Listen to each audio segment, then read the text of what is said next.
Hey guys, tonight we drift softly into one of the longest, sleepiest, sandiest stories you've probably never needed to hear all the way through. Imagine it now, a narrow, dusty path unspooling beneath your boots, lined with tufts of dry grass and the distant clinking of camel bells. The air smells like crushed sagebrush, roasted lamb fat, and, faintly, old parchment. You're not just strolling any ancient trade route, you're stepping onto the mighty, mysterious Silk Road. It's morning in Chang'an, the year irrelevant, could be 600 AD, could be yesterday. Time's a bit squishy out here, like half-dried rice paper. Your sandals squelch faintly as you pass a steaming food stall because, of course, you decided to wear sandals. A rooster crows somewhere, but no one pays it any attention. They're all too busy yelling about apricots, gambling on pigeon races, or waving bolts of fabric so fine they shimmer like heat haze. So, before you get comfortable, take a moment to like the video and subscribe, but only if you genuinely enjoy what I do here. And while you're settling in, let me know in the comments, where are you listening from and what time is it where you are? Now, dim the lights, maybe turn on a fan for that soft background hum, and let's ease into tonight's journey together. You drift past a row of clay-walled shops, their shutters still half closed. A donkey with an inexplicable necklace of dried fish eyes you skeptically.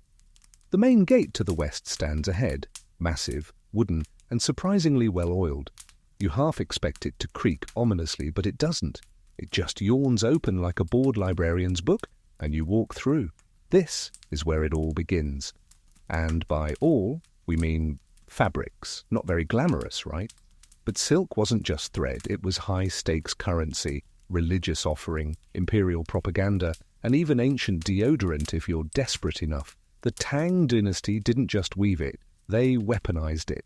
An emperor could send a single bolt of embroidered silk to a rival ruler and instantly say, "Hey, we see you. You're kind of cute. Please don't invade." The trade caravans clank into motion around you. Camels, tall, slow, somehow smug, get loaded with everything from lacquerware to books of poetry. One nearby camel chews loudly on a fig and glares at you like it's considering unionizing.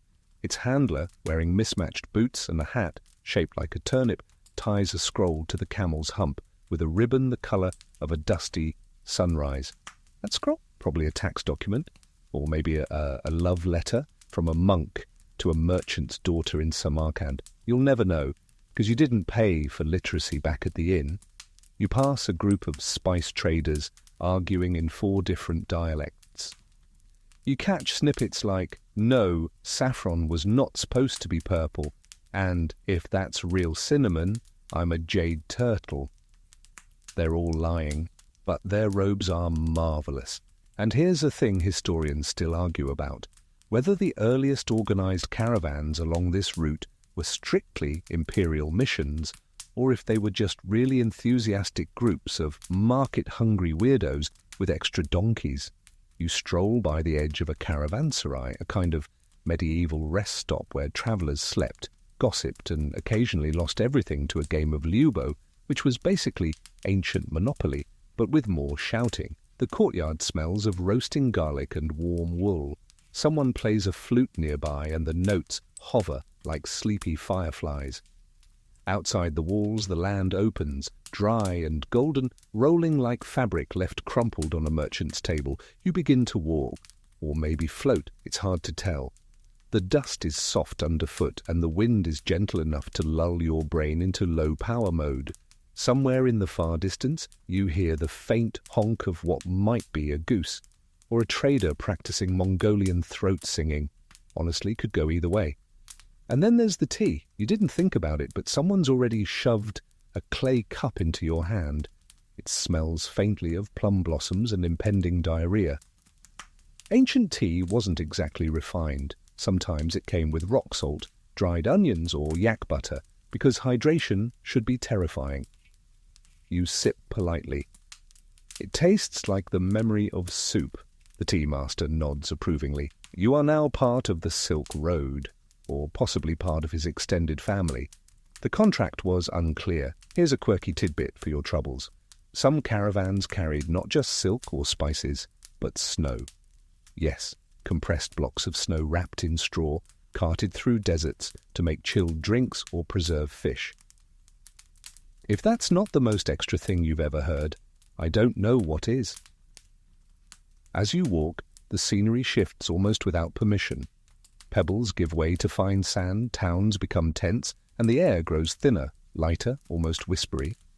You spot distant shadows that may be other travellers, or mirages with excellent branding. A man rides past wearing a peacock feather cape and humming a tune that's suspiciously modern. You don't question it.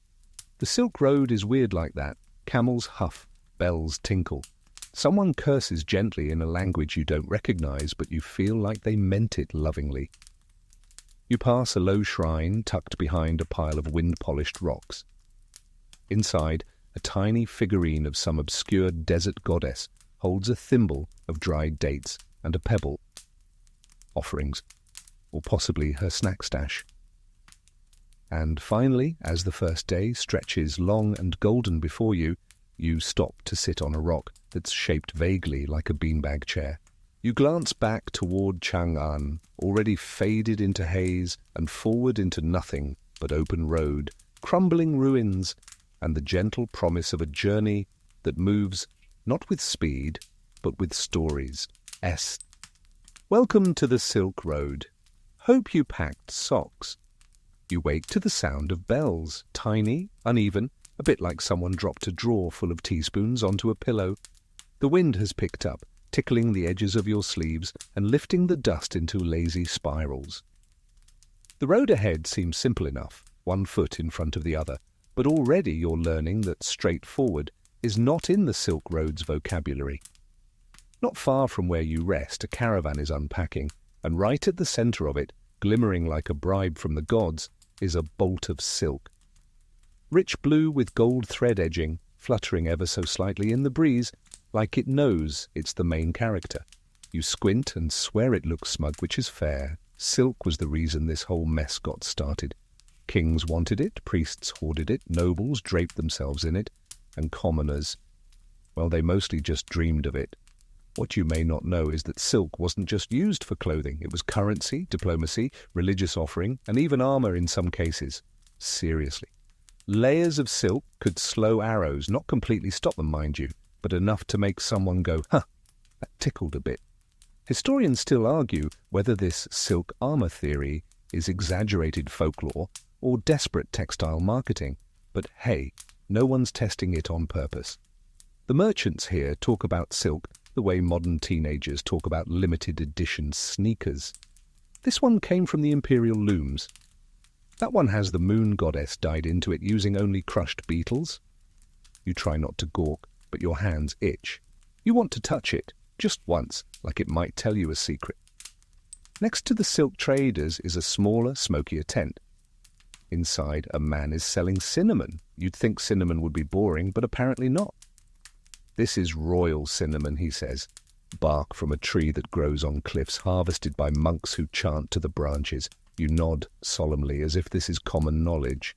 Another trader walks past and mutters, it's from a swamp near Guangzhou. So, debate continues. The silk and cinnamon, two threads in this vast tapestry, travelled farther than you'd think. Silk made it all the way to Rome, where it scandalized senators who thought it was too sheer, too shiny, and possibly too magical. Some Roman writers even proposed banning silk because it made Roman women look naked in public. One senator proposed a full toga made of wool as a counter-protest. You can guess how popular that was in summer. Cinnamon, meanwhile, had a different issue. It was worth more than gold, but nobody in Europe knew where it came from. For centuries, spice traders told elaborate lies to protect their sources. Some claimed the bark was collected from nests of giant birds. Others insisted it came from underwater groves guarded by sea monsters. You sip your tea, still lukewarm, and think, that's one way to build brand mystique. Here's a strange tidbit. In the 9th century, an Arab merchant wrote about cinnamon wrapped in silk and delivered by trained monkeys. Historians still debate whether that was metaphor, marketing, or just a really good Tuesday. You continue down the path, watching as camels shift restlessly and traders haggle with hand gestures and veiled threats. A young woman with a ledger made of wood and string walks past, muttering calculations. You glance over her shoulder. She's counting bundles of saffron and measuring salt by the fistful. She catches you looking, smirks and says, "Don't trust the cinnamon guy." Then she disappears behind a curtain of beads. The landscape begins to change. Flat grass gives way to scrubbier terrain, and you start to see small tea bushes. Their leaves twitch gently in the breeze, as if whispering about you. Tea was another quiet force on the Silk Road, not as flashy as silk or spices, but far more addictive. Once people tasted it, they couldn't stop. Monks carried it in satchels, emperors demanded it in tribute, and merchants slurped it to stay awake through negotiations that sometimes lasted 3 days. And here's the kicker, some of the best tea was fermented underground. Yep, old stinky tea. Aging it gave it depth. Or mould, but mainly depth. You pass a cart with cracked wheels abandoned beside the road. A pile of broken ceramics lies nearby, and tucked beneath it all is a single silk ribbon, stained but still soft. Maybe a gift gone wrong, maybe just a dropped headband. Either way, it's a tiny echo of someone's forgotten moment, and you move on quietly. Ahead, you spot a group gathered under a faded red canopy. They're not merchants, they're storytellers, and they're telling tales in 5 languages at once.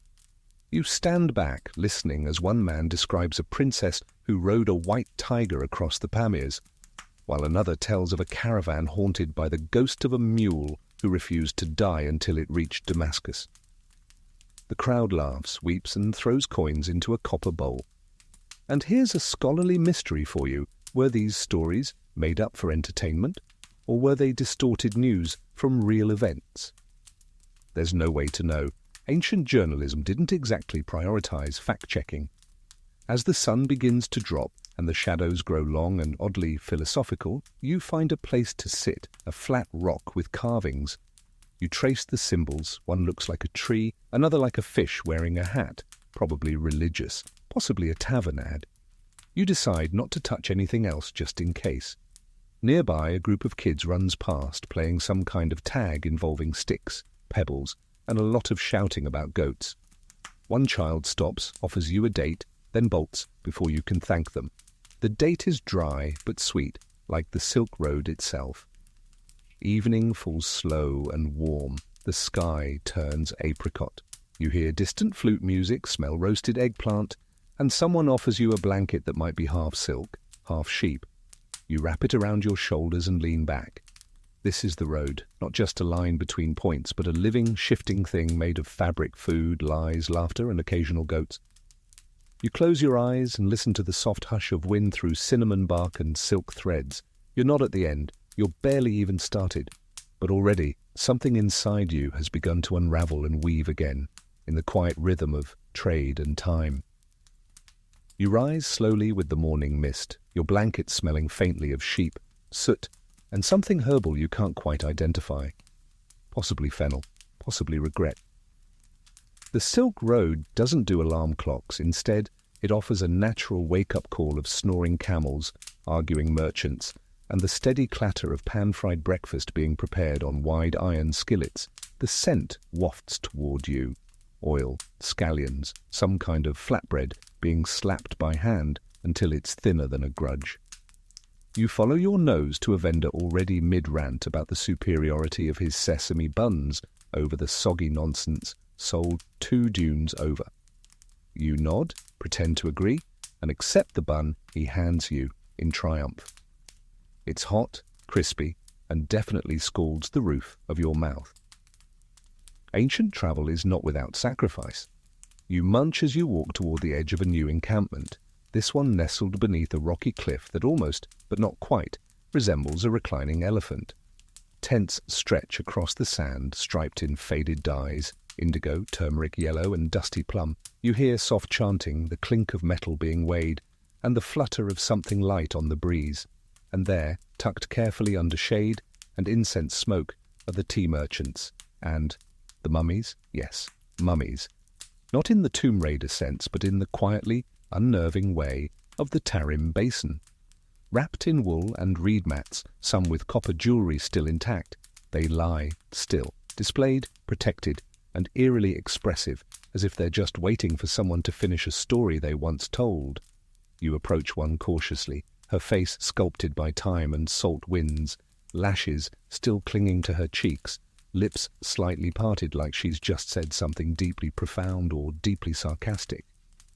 Here's the strange part. She doesn't look particularly Central Asian.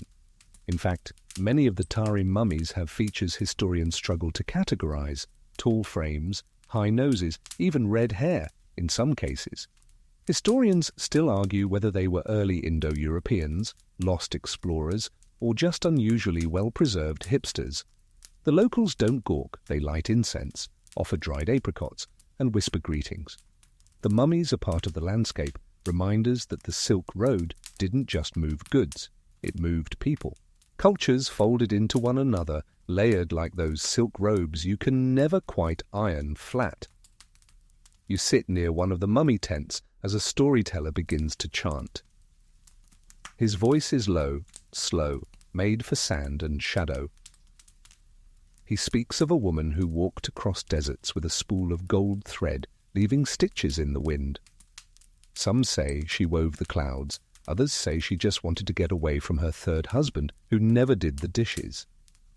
Next to the mummies, an old apothecary is unpacking boxes of dried herbs, mosses, and what looks suspiciously like crushed beetles. He hands you a small pouch and says, "For sleep, or toothaches, or diplomacy." You nod respectfully and promise to label it later.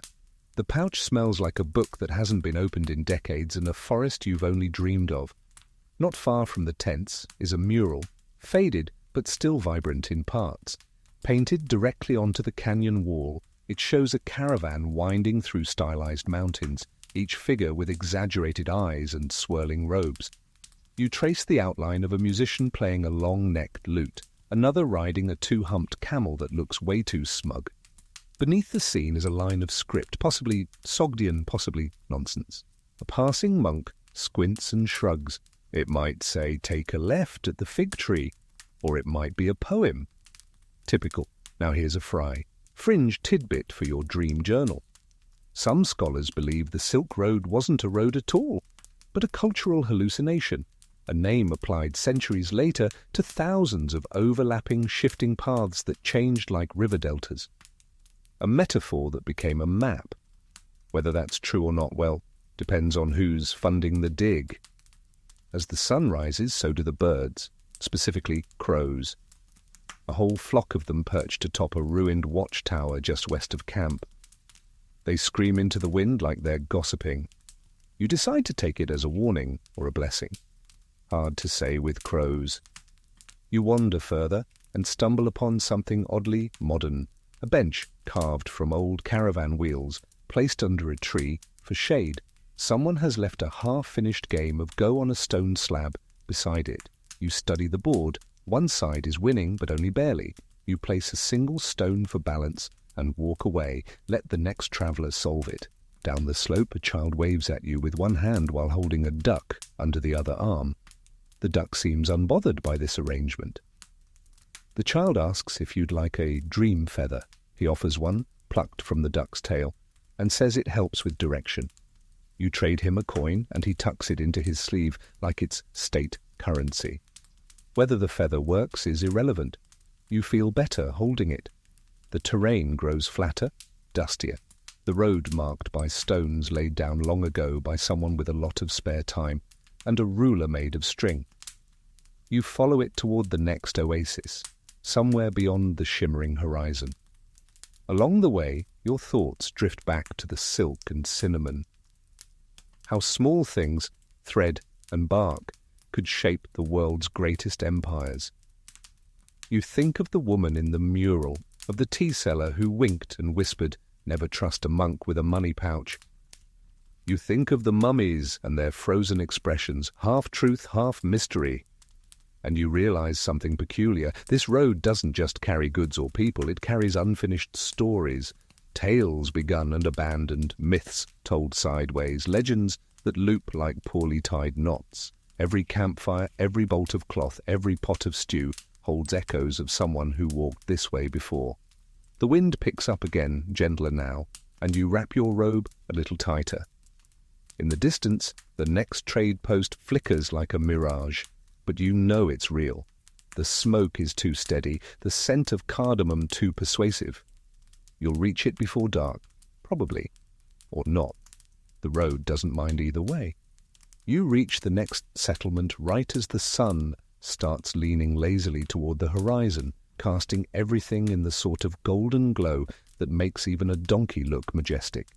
The outpost is small, a collection of tents, wagons and crooked wooden stalls arranged like someone tried to design a town using only second-hand furniture. Smoke curls gently from cook fires, and the faint hum of voices wraps around you like a well-worn shawl. This, dear traveller, is one of the many ghost markets of the Gobi. No, not actual ghosts. Well, probably not actual ghosts. The name refers more to the markets that seem to pop up and disappear with little warning, like dreams remembered after a nap. Here today, gone tomorrow. No permits, no maps, no receipts. Just transactions conducted in whispers and sideways glances. You wander through the makeshift stalls. One sells dried apricots that crunch like autumn leaves. Another offers knives forged from melted coins. One particularly intense vendor insists you try a melon that may or may not have been grown with camel milk. You smile politely and pretend you're allergic to melons and dairy and camels. You linger by a cloth merchant's display. His silks shimmer in unnatural ways, as if they've absorbed moonlight and gossip. He leans in and tells you one came from a city that doesn't exist anymore, one that was swallowed by the dunes after a prince insulted a wind goddess. True story, he says. You nod solemnly and give him 2 buttons and a compliment in exchange for a scarf. This is where history starts to blur around the edges. These marketplaces were rarely documented in official records. They weren't taxed, regulated, or even acknowledged by most emperors. Yet they thrived. Some say it was necessity, traders too tired to make it to the next big city. Others believe they were havens for smugglers, spies and scholars who didn't want their purchases traced. Historians still argue whether these ghost markets were critical hubs or just romantic footnotes with a flair for incense. A boy brushes past you carrying a cage full of beetles, not for food, for dye. Cochineal beetles, when dried and crushed, make a red pigment so intense it once convinced an entire Persian court that the emperor had divine blood. The boy winks and tells you the beetles only listen to music by flute. You try not to overthink that. Not far from the market square is a communal fire pit surrounded by overturned clay pots being used as stools. Travellers sit here after sundown, swapping stories and blisters. Tonight you find yourself next to an elderly woman in a robe stitched with tiny bells. She hums while stirring something thick and aromatic in a cracked bowl. You ask what it is. She says, "Regret and lentils," then laughs, then hands you some. It's delicious. You ask about the markets. She tells you a tale of a merchant who once traded a sack of salt for a single sentence, a riddle so potent it made the emperor of Kashgar forget his name. She doesn't remember the riddle, of course. Too spicy for the ears, she says. And here's a quirky little footnote for your mental scrapbook. Some traders kept fake goods just for show. Fake spices, fake gems, even fake maps. They'd display them to distract or deceive, while the real wares stayed hidden in double-bottomed baskets or tied beneath their robes. If you've ever worn 3 belts to get through airport security, you understand the vibe. As the night deepens, the fire crackles softly, and someone begins to play an instrument you've never seen before. It looks like a lute, sounds like a sigh, and makes your eyelids heavier with every note. You lean back, scarf wrapped snug, lentils warming your belly, and feel the slow stretch of time loosen its grip. Behind you, the stalls are being packed, quietly, efficiently, no shouting, no fanfare, just hands folding cloth, feet brushing sand, ropes tying shut the day's whispers. By dawn, this market will vanish, only footprints and broken apricot pits will remain, and maybe that one melon, still unbought. You make your way to a small ridge that overlooks the camp. From here, the lights shimmer like grounded stars. You notice something peculiar. Someone has arranged tiny lanterns in a spiral pattern, curling outward from the center of the square. You wonder if it's for navigation, or ceremony, or just boredom. No one explains. That's the rule on the Silk Road. Not everything gets a footnote. Above you, the stars begin to punch their way through the velvet sky. First a few, then a cascade. The Milky Way, bright, tangled, infinitely ancient, spills itself across the heavens. You recognize no constellations, but you name one camel with opinions and another sleeping apricot. You drift down to your makeshift bed, a flattened cushion laid atop 2 crates of cumin. It's not luxurious, but it smells like travel and stories. Someone nearby snores, someone else whispers to the stars. You listen. This is the Gobi, after all, a place of illusions and footfalls, of markets that remember your scent and winds that know when you lied about the melon. You close your eyes. Somewhere, very far off, a caravan begins to move again. And somewhere closer, a beetle sings softly to a flute. You wake before the sun, not on purpose. It's just that the Gobi doesn't believe in letting you sleep too long. The sand, the silence, the slight chill that sneaks into your bones, it all conspires to nudge you up like a polite but persistent librarian. The ghost market is gone, just like that. No stalls, no smoke, no melon guy. Only faint indentations in the sand where people once argued over cumin pricing. A single scarf hangs from a twig, fluttering like it's trying to remember something. You smile at it. Maybe it remembers you. You stretch your legs and begin moving west again. The landscape now is less desert, more dust and gravel compromise. It crunches beneath your feet like old parchment, and every so often you pass an ancient milestone, a carved stone or stacked cairn, possibly meant to mark something important, or possibly just early travellers saying, "Yes, we too got lost here." Around mid-morning, you stumble into a caravanserai, a proper one this time. Thick stone walls, shaded arches, and a smell that suggests a mix of wet horses and old cardamom. Caravanserais were the Silk Road's answer to pit stops. You'd find them roughly every 30-40 kilometers, which coincidentally is the exact distance a very motivated donkey can walk before giving up.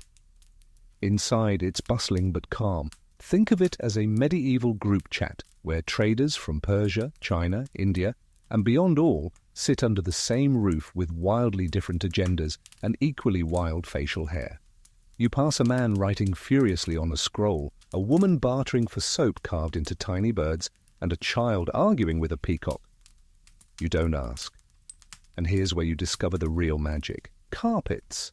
Not flying, sadly, though some merchants will swear that one hovered a little in Damascus.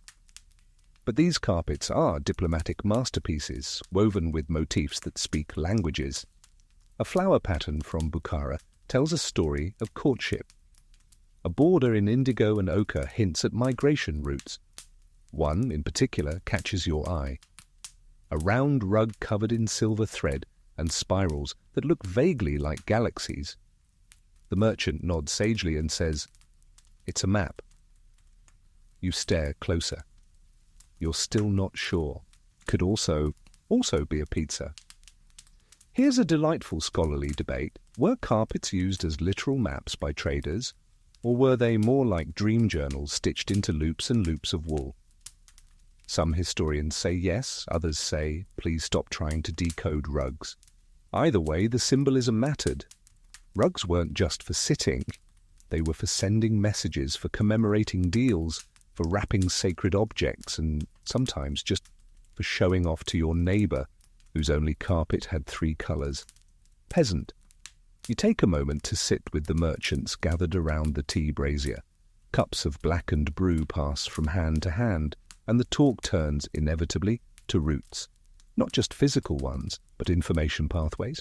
One man mentions a river that dried up last spring. Another says there's a new road through the hills, better shade, fewer bandits but more yaks. Always a trade-off. This is where the whisper networks live, not in scrolls or proclamations, but in murmurs shared over tea and roasted lentils.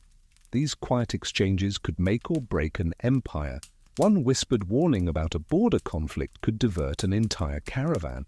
One rumor of a new silk dye, purple made from crushed sea snails, could trigger a fashion stampede. A merchant leans in and tells you a story of a caravan that carried only mirrors, no spices, no gold, just polished bronze. When they reached the edge of the empire, they traded each mirror for a horse. You raise your eyebrows. He shrugs. People love to see themselves, especially when they've never seen themselves before. You sip your tea, it tastes like dust, honey, and mild identity crises. And here's a fun tidbit. Many caravanserais had coded graffiti, symbols scratched into the stone that only fellow traders understood. A crescent might mean safe water. A triangle? Don't trust the spice guy. A spiral could mean good food, but weird dreams. Some of those symbols are still undeciphered today, probably for the best. As the sun rises higher, you explore the upper levels of the caravanserai. A few families are resting in shaded alcoves, their goods spread out around them like nests. Children nap on bales of silk. A rooster struts by with an air of delusional importance. Someone's playing a reed flute upstairs, and for a moment, you swear the shadows dance in time. In a back room, you find a scribe with ink-stained fingers and an impossibly tall stack of correspondence. He's translating contracts, copying poems, and judging everyone silently. He offers you a seat, says nothing, and returns to writing. You sit. He hands you a wax tablet and stylus. You draw a camel. He glances at it, unimpressed, and slides it into a pile marked miscellaneous. Back in the courtyard, the carpets are being folded, teapots washed, gossip finalized. Travellers ready their beasts, donkeys snort, camels glare. One mule appears to be plotting something sinister. It's time to move again. As you step outside, you notice something etched into the doorway, a passage in Persian script. A passing translator murmurs its meaning. The road is long, but your name will travel faster than your feet. You smile and begin walking once more. The caravanserai fades behind you, its thick walls cradling 100 stories you'll never hear. But the memory of the silver thread carpet stays with you. So does the taste of lentils and the soft, dry laughter shared over tea. The dust is back, as is the wind. And ahead, the road narrows between two cliff faces that look like they're arguing. You follow, letting the wind push at your back, carrying with it every whispered rumor from the courtyard behind. This is the Silk Road, less a highway, more a rumor that never quite settles. And you, traveller, are now part of the whisper. You enter the narrow pass between two cliffs with the cautious pace of someone who has eaten too many dried figs and slightly regrets their life choices. The stone walls on either side rise steep and close, funneling the wind into a low, eerie moan that makes your pack straps hum like reluctant violins. You pull your cloak tighter. The sun filters through in slanted beams, illuminating patches of worn graffiti, names, directions, the occasional camel doodle. Then, from somewhere deeper in the pass, you hear it, chanting. Low, rhythmic, melodic in that hypnotic way only monks and sleep-deprived teenagers can pull off. You round a bend and find yourself facing an ox cart parked askew against the rocks. Its wheels are lopsided, its canvas top painted with bright lotus flowers, and its driver is, without exaggeration, asleep inside a sack of scrolls. You peek in. The scrolls are Buddhist, some Sanskrit, others in Chinese, a few that look like they were written in bird footprints. The driver stirs, opens one eye, and says, "Are we in India yet?" You shake your head. He shrugs and goes back to sleep. This is not unusual. All along the Silk Road, carts like these meandered across deserts and mountains, carrying not just goods, but entire philosophies. Buddhism hitched a ride from India to China and beyond, snuggled up beside silk bolts and rhubarb seeds. It didn't travel with armies or parades. It traveled in ox carts, in dusty robes, on the backs of sleepy mules. You keep walking and stumble into a small cave temple carved into the cliff wall. Just inside the entrance, you see seated statues, some cracked, others still vibrant. A row of bodhisattvas smile serenely, their hands forming gestures that seem to welcome and mildly judge you at the same time. Inside, a young monk is sweeping, He nods politely and hands you a rice cake that tastes suspiciously like dried air. "Eat for balance," he says, "or throw it at pigeons. Both bring enlightenment." You nibble. This temple is just one of thousands that once lined the Silk Road. Some were grand affairs, filled with murals and gold-leaf scripture. Others were little more than caves, with incense holders and eternal optimism. What they all shared, however, was this: they were places where tired travellers could sit down, catch their breath, and try to understand how life was bigger than spice prices and saddle sores. Here's something to chew on. Scholars still argue whether Buddhist monasteries function more like religious centres or international rest stops. Many monasteries offered room and board, safe storage for goods, and even literacy services. Some even issued letters of passage, a sort of ancient Yelp review crossed with a religious blessing. You exit the cave and keep moving, the path opening once again into the light. The chanting grows louder, not ominous, just persistent, like it's part of the landscape. Soon you come upon a larger caravan, paused at a riverbed. A half-dozen oxen wallow in the shallows while their drivers debate whether to rest here or push on toward Dunhuang. One man is holding a scroll above his head like it's a fragile pastry. "It says we stop here," he insists. Another snorts and gestures at the sky. That scroll was copied by a man who got lost in his own house. They compromise by sitting down to drink tea. You accept a cup, lukewarm, bitter, and oddly comforting. Nearby, a pair of scribes are arguing over a translation. You listen in. Apparently one scroll says enlightenment comes in silence, while another says enlightenment comes in soup. A third scribe leans in and says, "Why not both?" Everyone nods thoughtfully. You leave them behind and follow a narrow footpath winding around a rock shelf. The view opens, flatland stretching far, mountains blushing faintly in the haze, and in the near distance the domes of Dunhuang glimmering like forgotten memories. But before you get there you pass one more oddity. A yak wearing a painted mask. No explanation, just a yak, being fabulous. You pause near a shriveled tree with prayer flags tied around its base. Each one flutters a slightly different story. Some have prayers, others jokes. One just says, "Bring back the raisins." You add your own flag, a strip of old scarf with a doodle of a camel holding tea. Here's a wonderfully weird tidbit. Some early Silk Road travellers believed that oxen could sense spiritual energy. If your ox refused to move forward, it wasn't stubborn, it was divine GPS. Several temples were said to have been built, where oxen spontaneously stopped and refused to budge. Historians remain divided on whether this was divine will, or just oxen being oxen. As the sun dips lower, you cross a footbridge over the now dry riverbed. Beneath it, carved into the stones, are footprints, human, animal, even one that might be a dinosaur if you squint hard enough and ignore logic. Someone has traced them in charcoal, turning them into a pattern that spirals toward a center point marked only with a pebble and a feather. You reach the edge of a cliff and look back. Behind you lie scrolls, oxen, chants, rice cakes, debating monks, judgmental statues, and one very mysterious yak, all somehow stitched together with the thread of this road. Ahead lies Dunhuang, and beyond it, more questions, more laughter, more dust. You don't hurry. The Silk Road never rushes. It just hums along like a prayer, whispered under breath, or the low chant of monks sweeping yesterday into silence. You arrive in Dunhuang just as the stars begin their nightly curtain call, one by one, blinking into place like shy actors peeking from behind stage drapes. The city welcomes you in layers. First the scent, a blend of sandalwood, roasted barley, and that vaguely metallic tang of candlelit caves. Then come the sounds, distant temple bells, murmured prayers, the soft pad of sandals over stone. Finally, the light, golden and flickering, poured from hanging lanterns and mirrored in calm water channels that snake through courtyards like secret thoughts. Dunhuang is no bustling metropolis. It never pretended to be.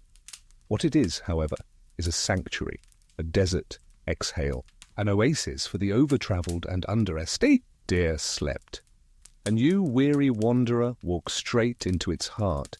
the Mogao Caves, or as they're also known, the Caves of 1,000 Buddhas, but don't let the name fool you. The number is flexible.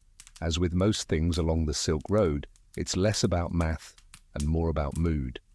You enter through a simple wooden gate, guided by a monk whose robes are the color of warm ash, and whose silence suggests either deep wisdom or deep exhaustion. He leads you past cliff faces riddled with entrances, dozens of arched doorways carved directly into stone like a library made by wind and willpower. The first cave you step into is small, intimate. Just you, the monk, and a Buddha seated in calm repose. His eyes are half-lidded, mouth softly smiling, as if he's only just heard a very dry joke. Around him, every inch of the wall is painted, murals stretching floor to ceiling, swirling with dancers, deities, and celestial beings mid-backflip.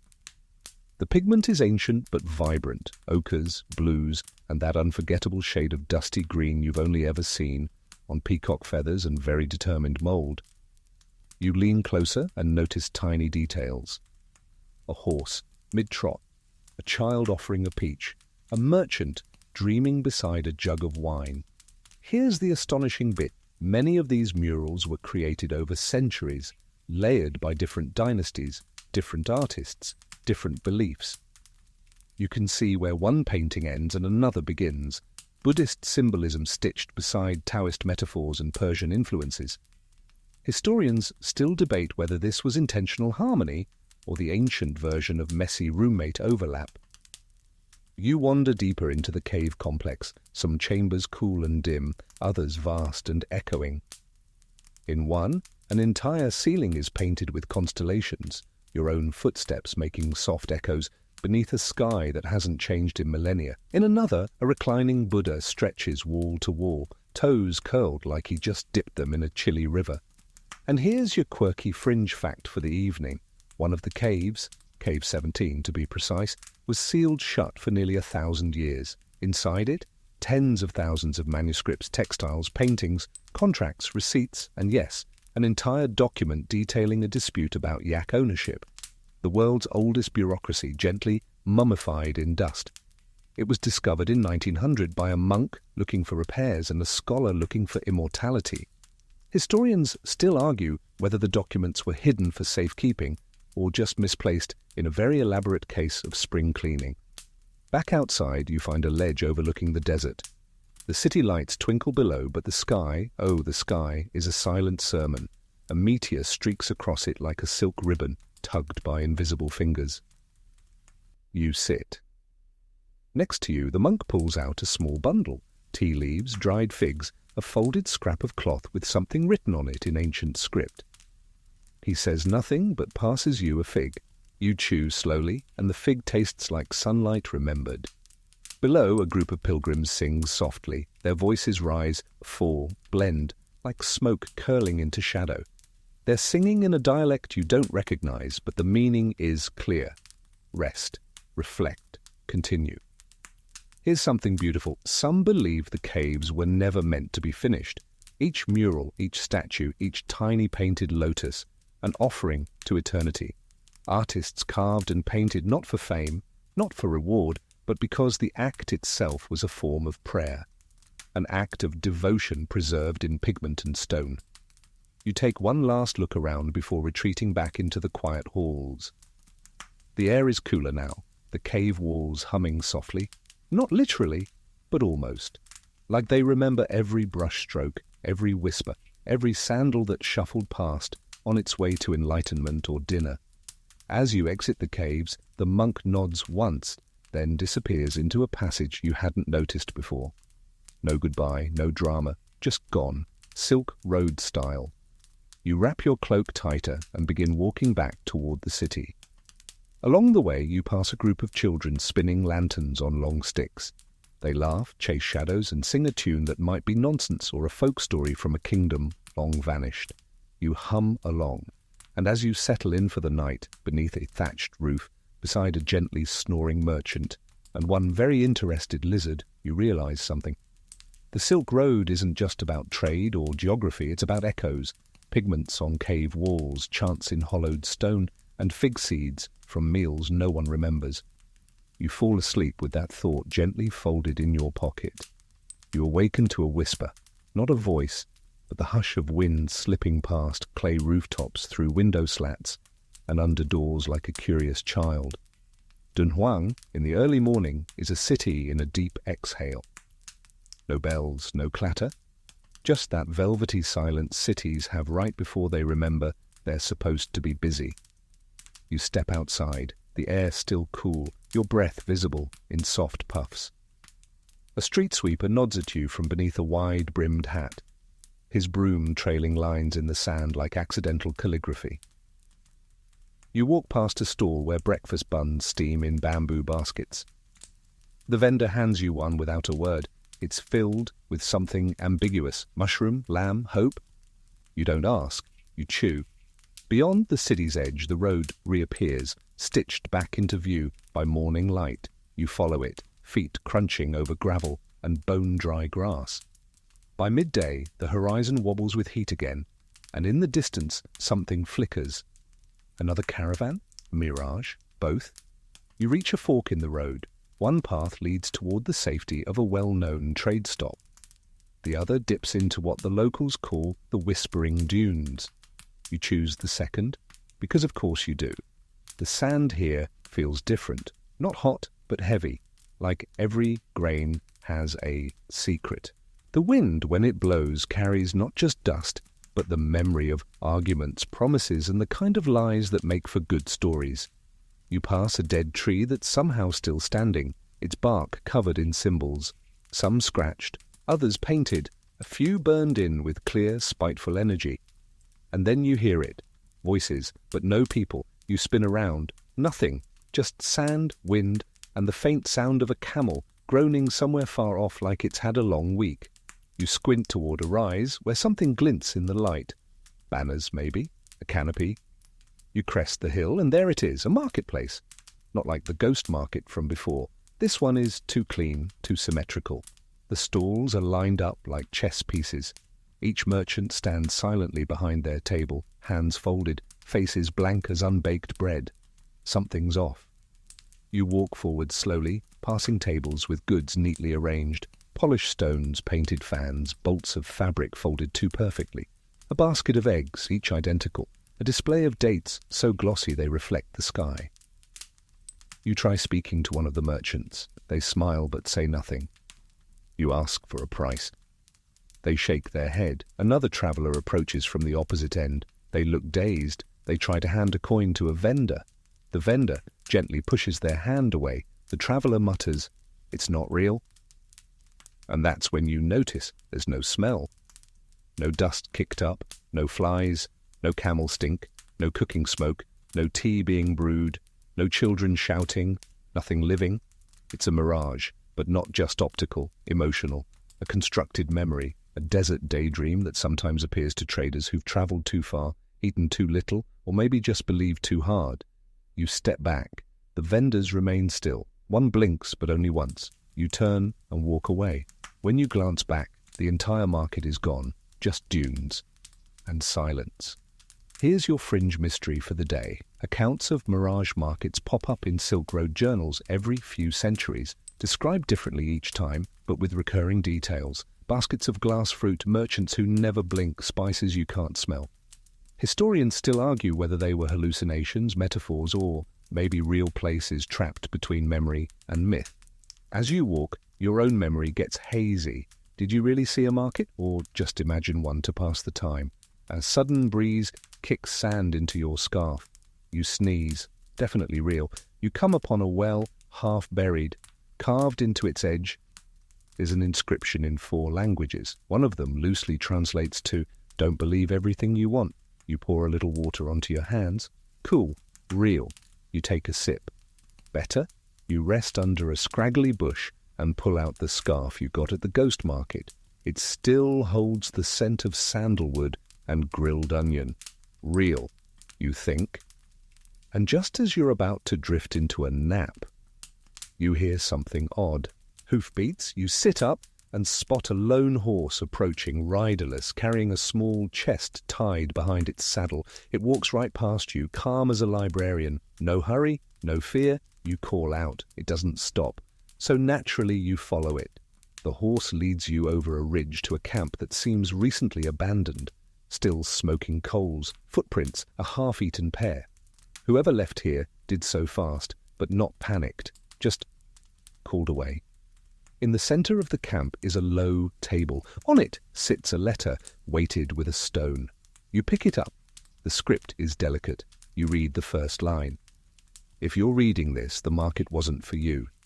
You fold the letter slowly and tuck it into your satchel.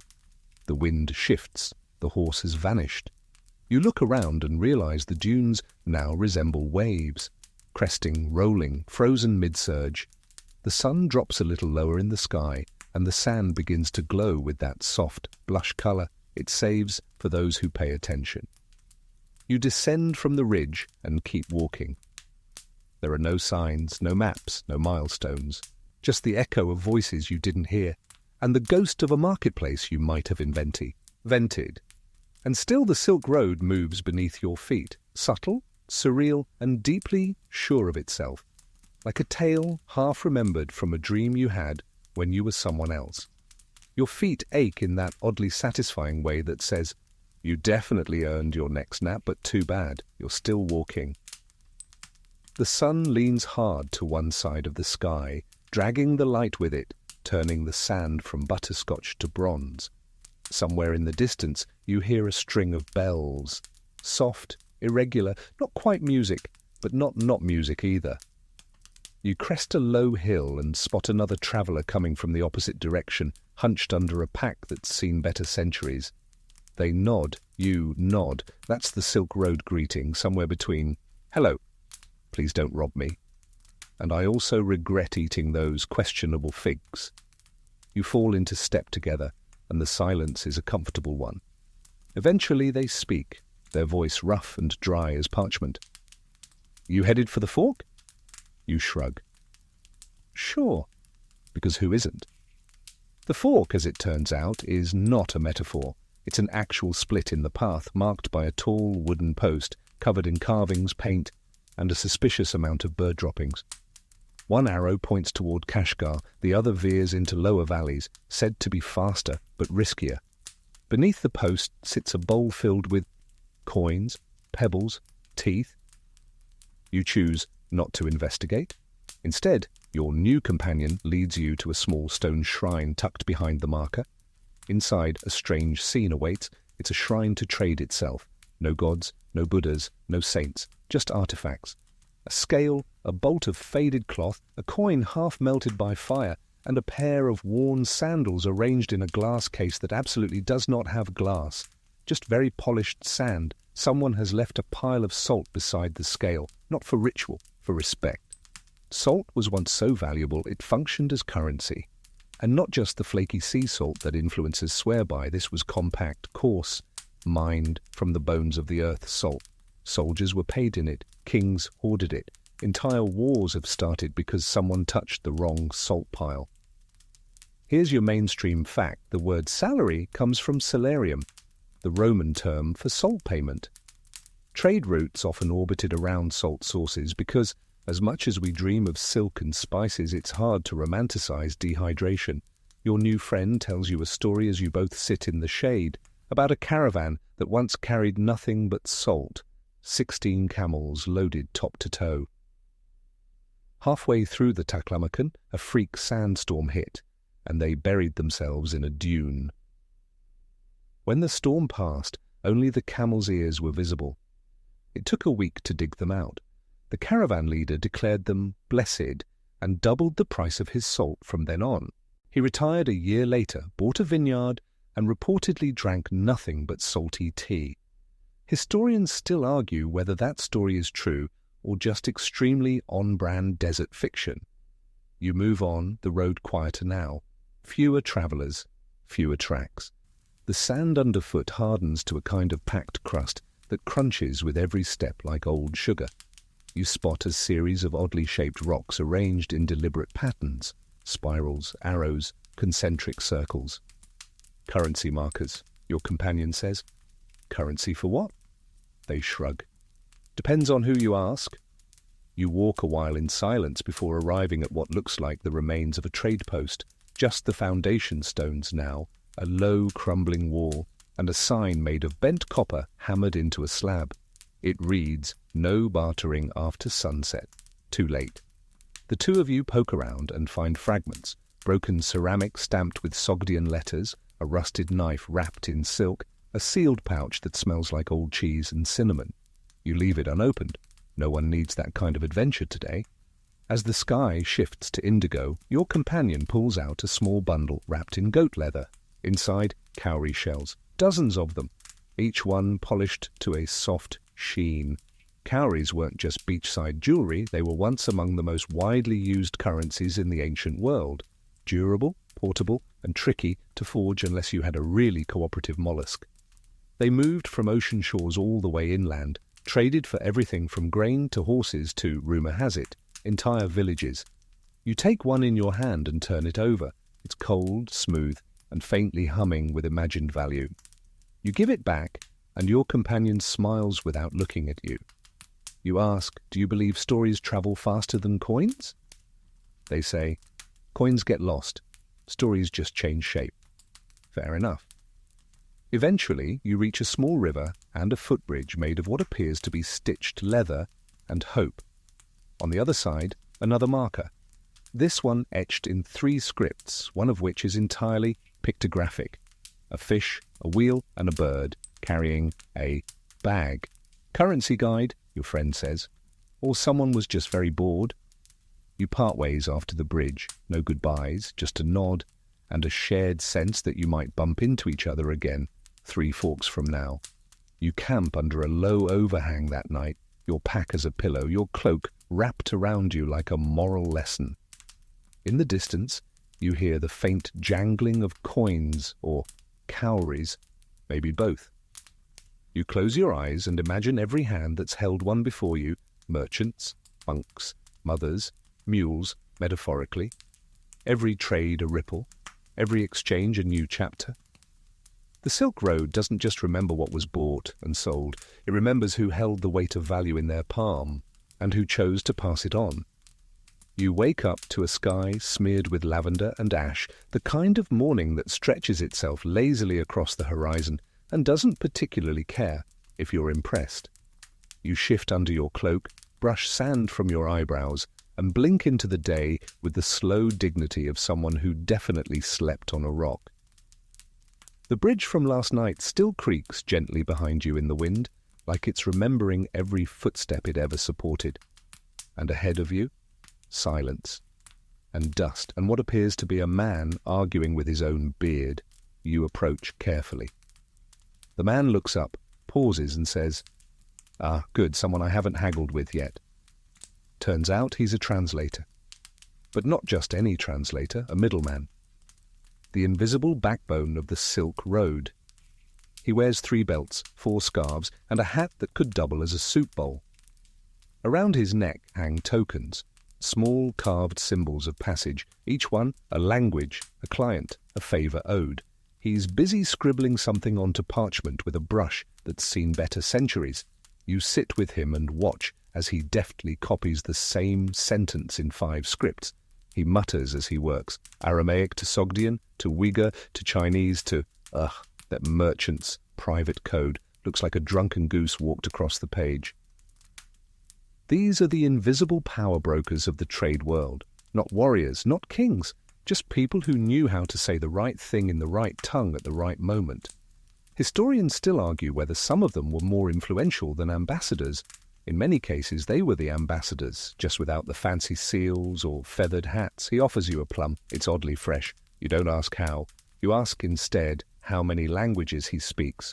Fluently, he says. 2, enough to cause trouble in. 9, enough to get married by accident in. 14. That tracks.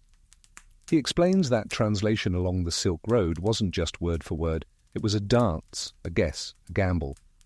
One mistranslated term could turn 3 bolts of silk into 30 camels and your cousin's left ear. Context was everything. Tone, posture, even which hand you gestured with, could mean the difference between a deal and a duel. You follow him to a nearby rest stop, half shelter, half storage space, all carved into the side of a sandstone bluff. Inside are scrolls stacked like firewood and ledgers, older than your most embarrassing childhood memory. He shows you one written in Persian and Chinese side by side, with a third column that just says approximately in shorthand. These are the translator notes, he says. The margin whispers. You spend the morning helping him sort documents. In return, he teaches you how to say, I am not with this caravan, in at least 4 dialects, just in case. He also teaches you the polite gesture for, please don't poison me, which involves a bow, a wink, and patting your own elbow. Outside, the wind picks up. It carries the smell of cinnamon and horses. A new caravan is arriving, traders from further west. They speak a dialect you don't recognize, but the translator greets them with practiced warmth, slipping between phrases like he's changing shoes. They laugh, trade tokens, unload crates. One of them shows off a robe, dyed with crushed beetles that shimmer like starlight. Another offers a small mirror wrapped in goatskin. The translator turns to you and says, he says it shows your true self, or possibly just your left ear, depends on the angle. You leave the translator by mid-afternoon, pockets heavier with new phrases, your brain a little fuzzier from linguistic overload. Ahead, the terrain shifts again from bluff to basin, wide and flat. You cross a dry riverbed and notice strange tracks in the dust. Not camel, not cart, something lighter, narrower, shoes. You follow them and come upon a group resting beneath a crooked fig tree, its roots wrapped in fabric strips with prayers scrawled on them. The group is quiet, not unfriendly, just deliberate. Among them is a woman sketching into the dirt with a stick. She looks up and smiles, then points to her drawing. It's a map, not of land, of people. Arrows connecting names, lines looping through relationships. These, she says, are the true roots. She tells you she's a memory trader, a kind of oral historian who traces the paths of stories. Ice, not goods. She trades tales for food, gossip for coins, and sometimes just for the company. She offers you one, the tale of a translator who misread a treaty and accidentally started a 3-month feast instead of a war. The feast was so good, no one corrected it. You trade her a story of the beard arguer. She laughs, offers you half a pomegranate. As you walk on, you start to notice how many conversations happen in half words. Nods, glances, shared sighs. The Silk Road doesn't just trade goods, it trades understanding, and sometimes that's messier than gold. You camp that night near a formation of stones arranged like a question mark. Someone left a message in pebbles. Don't trust the man who laughs before he translates. You fall asleep thinking about all the voices you've heard, all the words passed like water in cupped hands. And somewhere in the wind, a whisper. Every step you take is another phrase added to the sentence of the world. Morning arrives like a tired merchant, slow, a little creaky, but bearing gifts. You sit up and stretch beneath the wide, cloudless sky. The rocks around you are still cool from the night, and your breath puffs lightly into the morning as the sun begins its quiet golden descent across the curve of the desert. Your boots crunch softly as you rejoin the road, or rather, a suggestion of road, a faint depression in the earth, lined by dry grass, bent as if by memory. No signposts, no mile markers. Just the rhythm of your steps and the hope that eventually someone will offer you a better breakfast than yesterday's fig. And then, as if summoned by complaint, the air shifts. Warmer, thicker, saltier? You follow the scent like a cartoon character in a 1930s animation, floating on invisible aroma currents. Over the next ridge, nestled in a dry basin, lies a gathering of tents, so white they gleam like teeth. Stalls cluster around a well, and every surface, from blankets to barrels, is dusted in a fine, sparkling crust. Salt, piles of it, stacked like bricks, bagged like flour, poured into baskets. even sculpted into small pyramids that glint in the sun like someone tried to make a desert-themed wedding cake. Salt, not spice, you realize, was the real gold of this region. You duck into a tent where a woman with arms like braided rope is measuring salt by hand into jars sealed with beeswax. She barely looks up as you enter. "First time trading in white?" she asks. You nod. She hands you a tiny pinch to taste. It's sharp, cool, and lingers on your tongue like you just licked an extremely well-preserved ghost. She grunts. Desert salt comes from a lake that gave up and went into retirement. Salt wasn't just seasoning, it was salary, sacrament, and sometimes salvation. You learn that caravans paid for safe passage with salt. Armies carried it more carefully than weapons. Some towns accepted salt in lieu of coin, and in certain places, wedding dowries were measured in salt blocks the size of footstools. Here's your historical footnote. In the medieval Sahel, slabs of salt were carved into shapes, stamped with symbols, and traded across the Sahara. One such slab was so prized it was wrapped in silk and treated like a royal gift. Then someone tried to eat it like a cake. That person was politely removed from the salt guild. A local boy appears with a carved wooden tray, flatbread, olives, and yes, a salty cheese that squeaks when you bite it. He watches you eat with great interest. "You like?" he asks. "It's crunchy," you say. He beams. "Good, means it's fresh." You try not to look at your teeth. As the heat climbs, you wander among the traders. Most are here to buy, not sell. Salt traders don't beg for customers. Their product is a necessity, and necessity doesn't advertise. One merchant tells you he once traded a fist-sized chunk of salt for a necklace, 3 goats, and the kind of favor that doesn't expire. You decide not to ask for details. Under a low awning, a scholar in blue robes unrolls a map showing ancient salt routes, some of which snake underground through caverns collapsed long ago. She shows you a spot marked with an asterisk and says, "There was once a salt spring that sang." Sang? She shrugs. Could have been gas escaping, could have been haunted. Either way, it was popular. Historians still debate whether the so-called singing salt springs were natural phenomena or early examples of marketing strategies disguised as myth. Either way, caravans detoured miles out of their way just to hear them. You pass a pile of broken tools beside a fire pit. A man nearby is hammering new pickaxes. He gestures at the pile. "Salt eats everything," he says.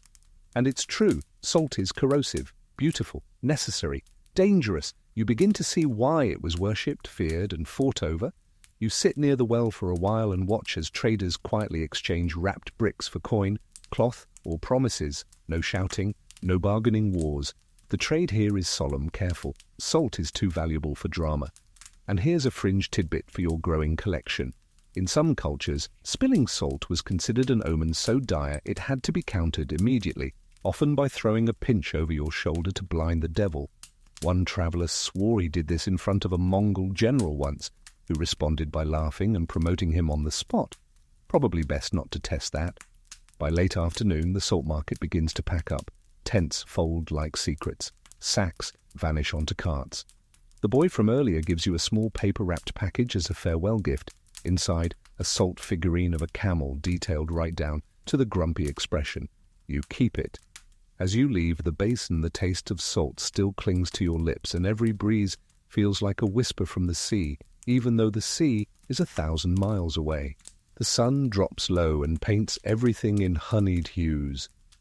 Your shadow stretches ahead like it's trying to scout the path. You follow it toward the next bend, thinking of salt. Not as a mineral, but as a thread, a grain, a whisper of survival. Because silk may have shimmered and spices may have seduced, but salt sustained.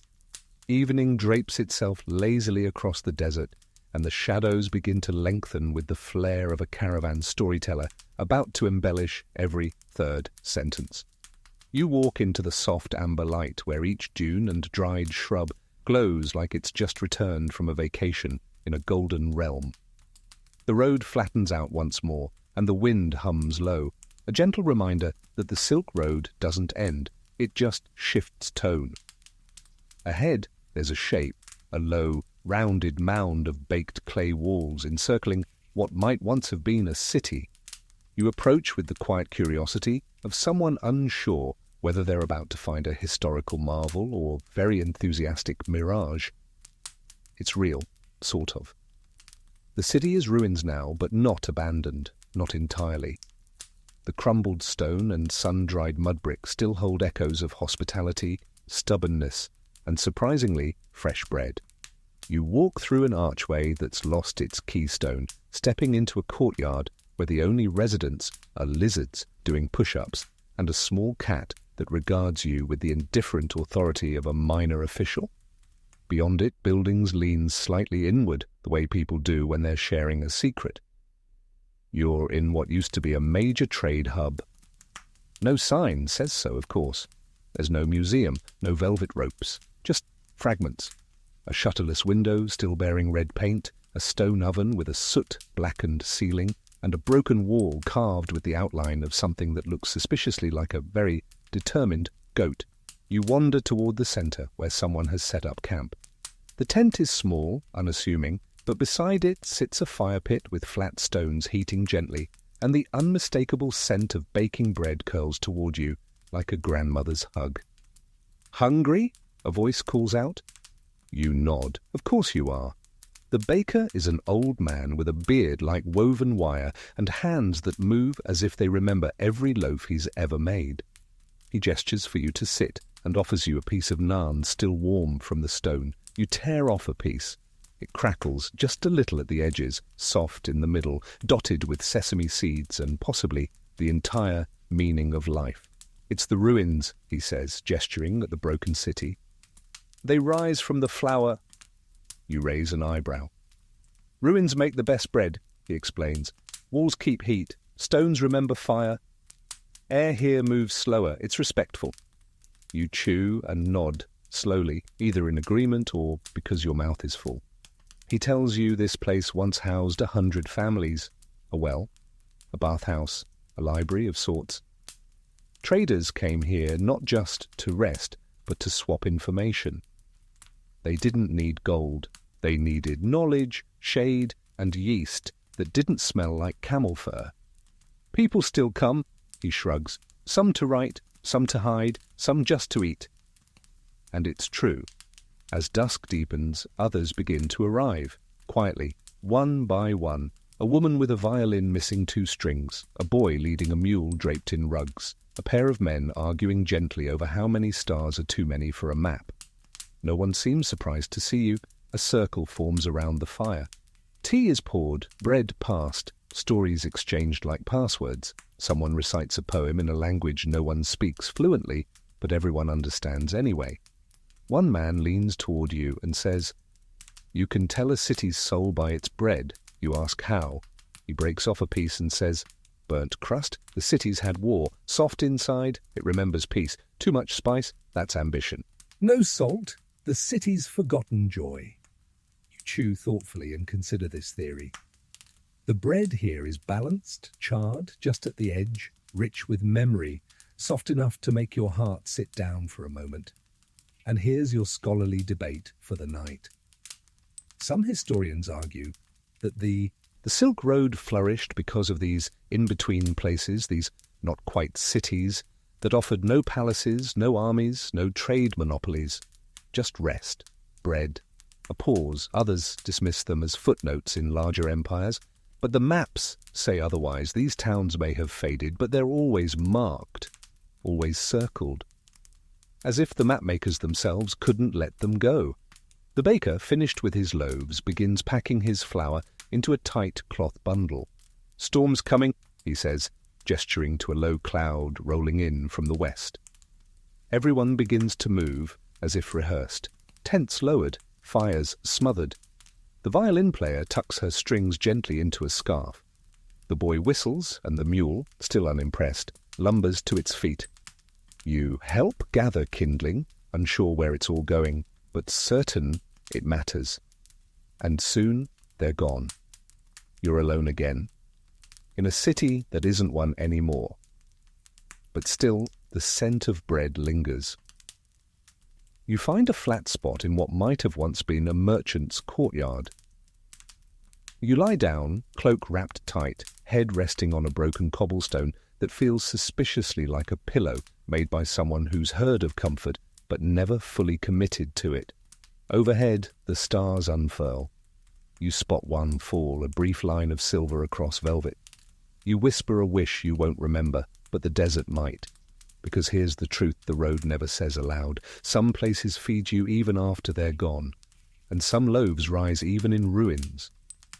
The sky is slate blue when you wake, the kind of pre-dawn color that seems to hesitate before letting the sun return.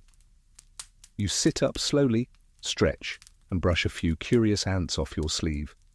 The ruined city is still quiet, except for the wind teasing the broken archways like a cat pawing at curtains.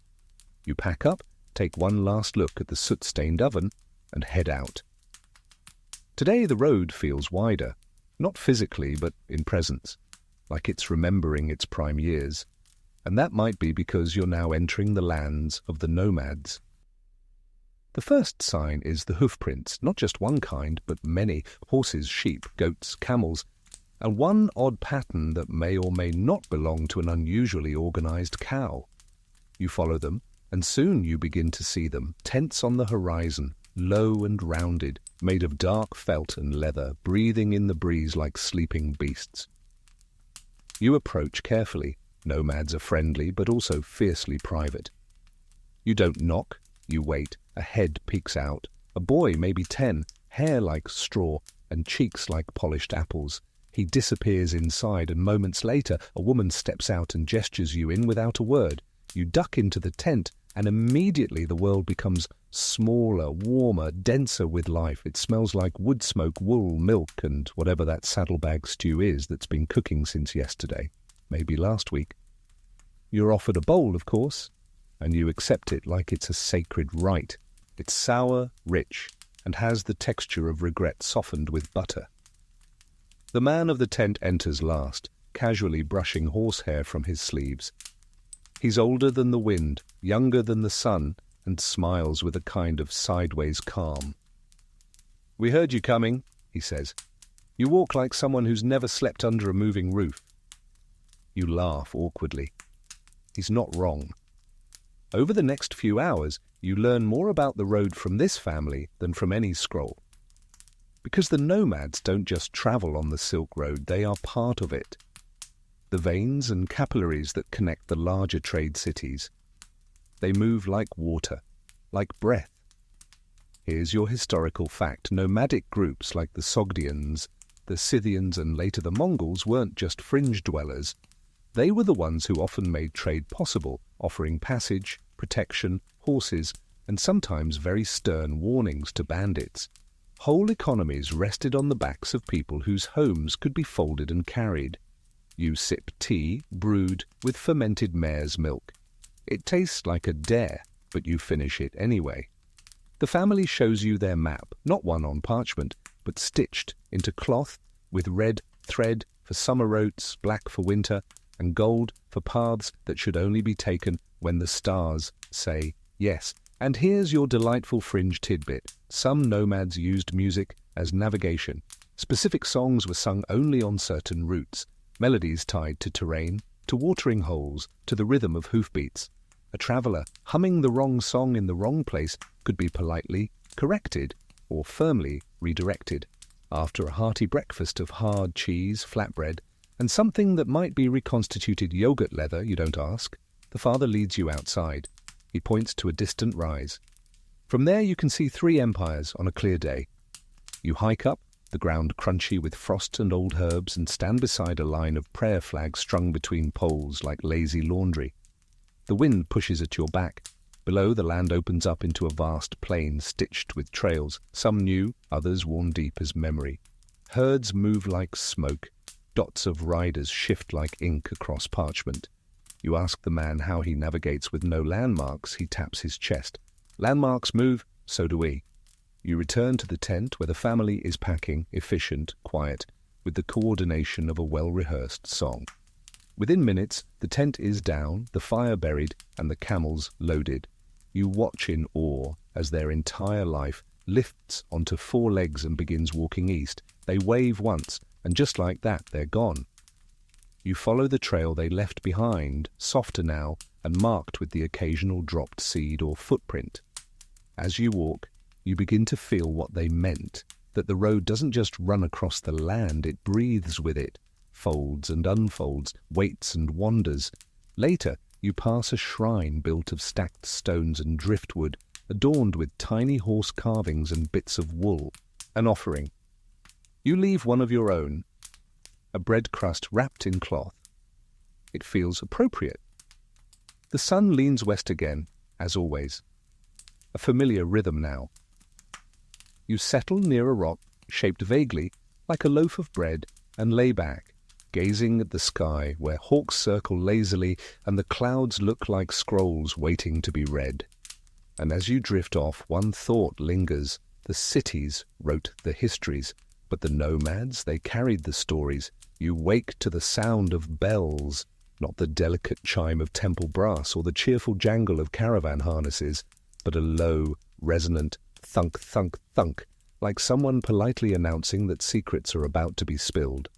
You sit up, groggy but curious, and the source of the noise soon reveals itself. Two men are approaching from the east, each carrying a staff capped with carved dragon heads. The ends of their staffs are hollow, with faint seams, likely detachable, and suspiciously perfect for hiding things inside. They pass by without a word, but one of them gives you a glance, a casual flick of the eyes that says you saw nothing, friend. Which is, of course, the surest way to make you want to follow them. And so, as any responsible, sleep-deprived traveller on the Silk Road would do, you follow the smugglers. You keep a generous distance, pretending to admire pebbles or retie your already tied boots. Eventually, they veer toward a small outcrop of rocks where a group of traders has gathered. Not a bazaar, not a town, just a quiet assembly of very well-dressed people not making eye contact. There's an art to smuggling, especially on a road like this, where half the population is either trying to sell you something or trying to arrest you for selling something, and nowhere was this art more refined than in the world of silk. Silk was, for centuries, a state secret in China. Exporting the process of silk-making, sericulture, was punishable by death. The worms, the mulberry trees, the looms, the labour, it was all guarded with the kind of paranoia usually reserved for treasure maps and royal affairs. And yet somehow silk ended up in Rome, in India, in Byzantium. Historians still argue whether the secret was leaked by rogue merchants, daring monks, or bored courtiers with too much time and not enough supervision. The most popular story tells of two Nestorian monks who, under the guise of pilgrimage, smuggled silkworm eggs out of China in hollowed-out staffs, just like the ones you saw earlier. You crouch behind a rock and watch as one of the dragon-headed staffs is unscrewed. A merchant reaches in and pulls out a small cloth pouch. He unties it slowly. Inside, dull brown specks. You squint. Eggs. Silkworm eggs. So small they look like the kind of thing you'd accidentally sprinkle on flatbread and then deeply regret. But in the right hands they're priceless. The group disperses soon after. No drama, no shouting. Just a few nods, a handshake, and the kind of silence that hums louder than words. You wait until they're gone, then approach the rock where they met. Nothing remains. Just some boot prints and a single thread, so fine it floats like breath when you lift it. You tuck it into your pouch, for luck, or evidence. As you walk again, the road begins to twist around a grove of stunted mulberry trees. You spot one with a ring of stones around its base. Someone's attempt to protect it, maybe. Beneath its shade, you find a tattered scrap of silk tied to a branch. It's embroidered with the character for Whisper, a fitting tribute. And here's your odd tidbit of the day. In some versions of the story, those smuggled eggs were kept warm during transport by being tucked into pouches sewn into the monks' robes right next to their skin, meaning the birth of the Byzantine silk industry may have started in a very awkward monastery full of very itchy monks. The road straightens for a while, lined with stones set in spirals and X's. smuggler symbols maybe, or old games, long forgotten. You pass a dry creek bed and find a worn wooden sign that reads "No worms beyond this point" in 3 languages, one of which is probably sarcastic. You pause at a hill and take a moment to look back. The wind's kicked up again, trailing dust like fog. Somewhere out there, entire kingdoms once hinged on whether someone could smuggle thread through customs. And here's the thing no one ever tells you. Silk wasn't just for emperors. Eventually, it filtered down to musicians, monks, merchants, and even the occasional donkey parade. But those early years, those whispered trades, those secret shipments, they carried more than fabric. They carried rebellion, innovation, and the undeniable human urge to move beautiful things across imaginary lines. You crest the hill and find a caravan stopped in the valley below. A fire burns low, teapots clink, someone plays a lute. You join them quietly, unnoticed except by a goat that immediately wants to chew on your scarf. You sip tea, warm and earthy, and listen as a young woman recounts a legend of a silk robe so fine it could only be worn once before unravelling into mist. She swears it happened to her aunt. Everyone nods politely. The stars come out. The thread in your pocket glows faintly under the firelight. You hold it up, and it catches the wind, dancing slightly, like it remembers it once came from something secret. You tuck it away again, and sleep comes easy like a promise smuggled past suspicion. Morning creaks open slowly like a merchant unlocking a stubborn chest. You rise to the smell of simmering broth, faint flute music, and something else, sharp, smoky, faintly sacred. You stretch your limbs, rub the sleep from your eyes, and notice a curious glow on the horizon. Not fire, not sunrise, something steadier. You follow it. The path winds through loose gravel and low shrubs until it reaches a narrow canyon.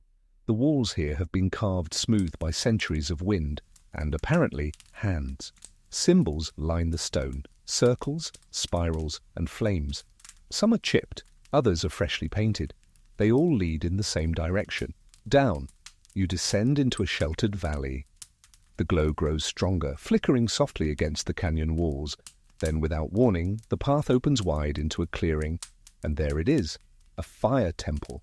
Low to the ground, almost hidden, made from sun-dried brick and stone darkened by centuries of smoke. Its dome rises modestly above the entrance, and from inside the fire dances, golden and ancient, its movements surprisingly calm. You step forward, and the air changes warmer, drier, laced with the scent of frankincense and old leather. A Zoroastrian sanctuary. One of many that dotted the Silk Road, some tucked between markets, others hidden near mountain passes. Most people came here for blessings, others came for rest. Some just came because the fire never stopped burning, and in a world this unpredictable, that meant something. You're greeted at the threshold by a woman with silver-streaked hair and a robe the colour of sunrise. She holds a brass bowl filled with ash and gestures silently toward a bench. You sit. You wait. No sermons, no chants, just the sound of the fire. She places a small tablet of pressed herbs into a stone basin near the flames. It crackles, releases smoke that curls in the air like forgotten script. She turns to you and says softly, "Fire remembers everything." You nod. Of course it does. The temple itself is simple. No statues, no gold, just a central hearth, walls covered in carved prayers and offerings placed carefully in shallow bowls, dried fruit, coins, feathers, buttons, even a single child's tooth, each left by a traveller hoping the fire would carry a message across time and distance. And here's your historical morsel. Zoroastrianism, one of the world's oldest monotheistic religions, once stretched from the Indus River to the Mediterranean. Its followers believed in a cosmic battle between light and darkness, truth and deceit. The sacred flames symbolized order, energy, and divine presence. On the Silk Road, fire temples were not just religious spaces, they were beacons for weary travelers, guiding them like stars on land. You watch the fire flicker, no sparks fly, no logs crack. It simply is. Later, the priestess offers you a bowl of something steaming, barley and lentils, spiced gently with garlic and hope. You eat in silence, feeling the warmth settle low in your belly like a coiled cat. You're invited to leave an offering. You dig into your satchel and find the thread of silk from earlier, now slightly frayed from travel. You hesitate, then tie it gently around a branch set near the hearth. Not to burn, just to leave, a wish, a memory, a knot in the road behind you. As you leave the temple, you pass a young man scribbling in a notebook balanced on his knees. He looks up and says, "Did the fire speak to you?" You consider. "No words," you say. "But it listened." He nods. That's how it starts. Outside, the wind has picked up again, carrying with it the scent of ash and orange peel. You walk along the ridge above the temple and find a narrow trail lined with old stones, each one etched with a name. Some are Persian, some are Sogdian. One just says Milo Donkey. You smile. Midday finds you near a shallow stream lined with stones painted in bright pigments. Children have drawn suns, hands, faces, horses with too many legs. One rock shows a figure seated before a flame, hands open. You wonder if they visited the temple too, or just heard stories from passing traders with poetic tendencies. Here's a delightful fringe detail. Zoroastrian priests along the Silk Road were known for their long memory. They often served as scribes and advisors for multiple cultures. Some carried scrolls containing astronomical charts, trade logs, even poetry. There are tales of one such priest who translated a Greek love poem into Persian, added footnotes in Sanskrit, and recited it by heart to a caravan of bewildered Turkish wool merchants. You pause beside a group of travellers resting beneath a tamarisk tree. One is polishing a small bronze sun disk. Another is sewing buttons onto a vest already full of buttons. They invite you to join them for tea and walnuts. You accept. Conversation drifts. Someone mentions fire temples. Someone else recalls a dream about a speaking flame that revealed a lost city's location. Everyone laughs. Except for the quiet man at the end, who simply murmurs, "Some flames don't lie, they just wait." As evening creeps in, you walk alone again. The sun lowers itself behind a wall of distant hills, casting long shadows across the trail. You think of the temple, the fire, the silence, the ash in the priestess's bowl.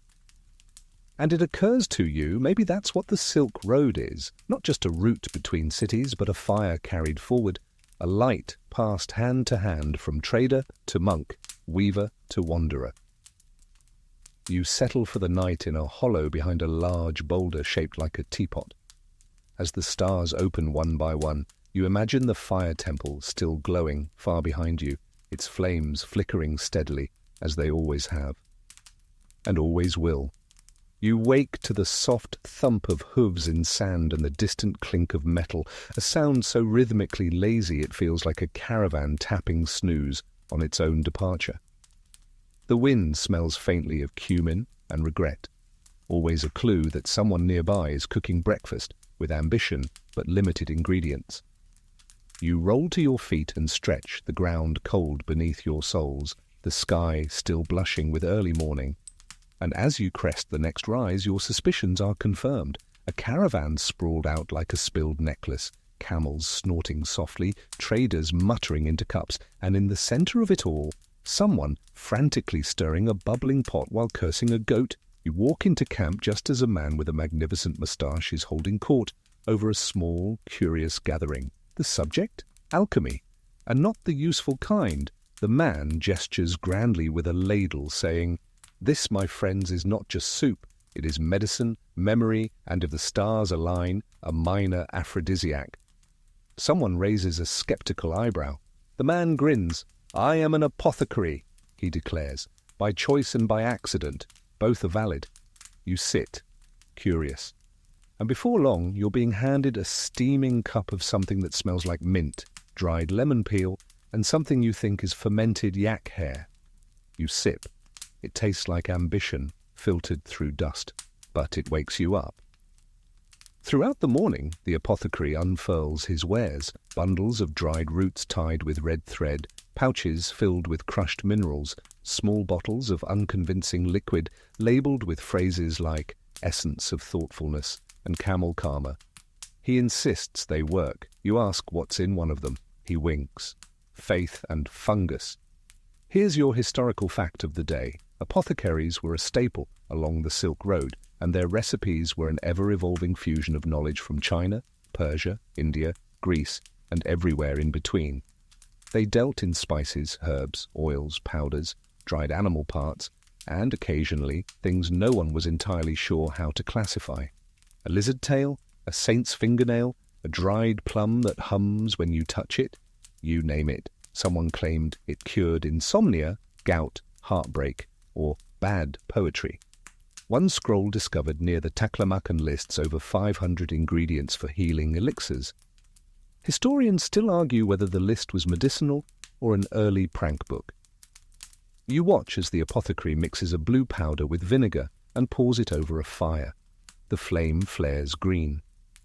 He nods sagely. That means your spleen is not cursed. Good to know. He also offers fortune readings using crushed apricot pits and something called spirit sand. You politely decline but observe from a safe distance as a merchant learns that he is surrounded by the color orange and should avoid people named Elim. As the caravan prepares to move on, the apothecary pulls you aside. He places a small bundle into your hand. For clarity, he says, or hallucinations, depending on how you steep it. You thank him. He tells you to drink it during the full moon, while humming something honest. You walk on, amused but also intrigued. Because here's the thing, on the Silk Road, science and superstition often held hands. One man's snake oil was another's sacred elixir. And frankly, who's to say which one was wrong if they both got you through the day? Later, you reach a grove of tamarisk trees where a smaller, quieter group of traders has set up a shadow market of sorts. Not illegal, just extra. Here, the goods aren't fabrics or jewels, they're recipes, doses, spells. A woman with ink-stained fingers offers you a small scroll, an herbal infusion to sharpen memory and soften pain.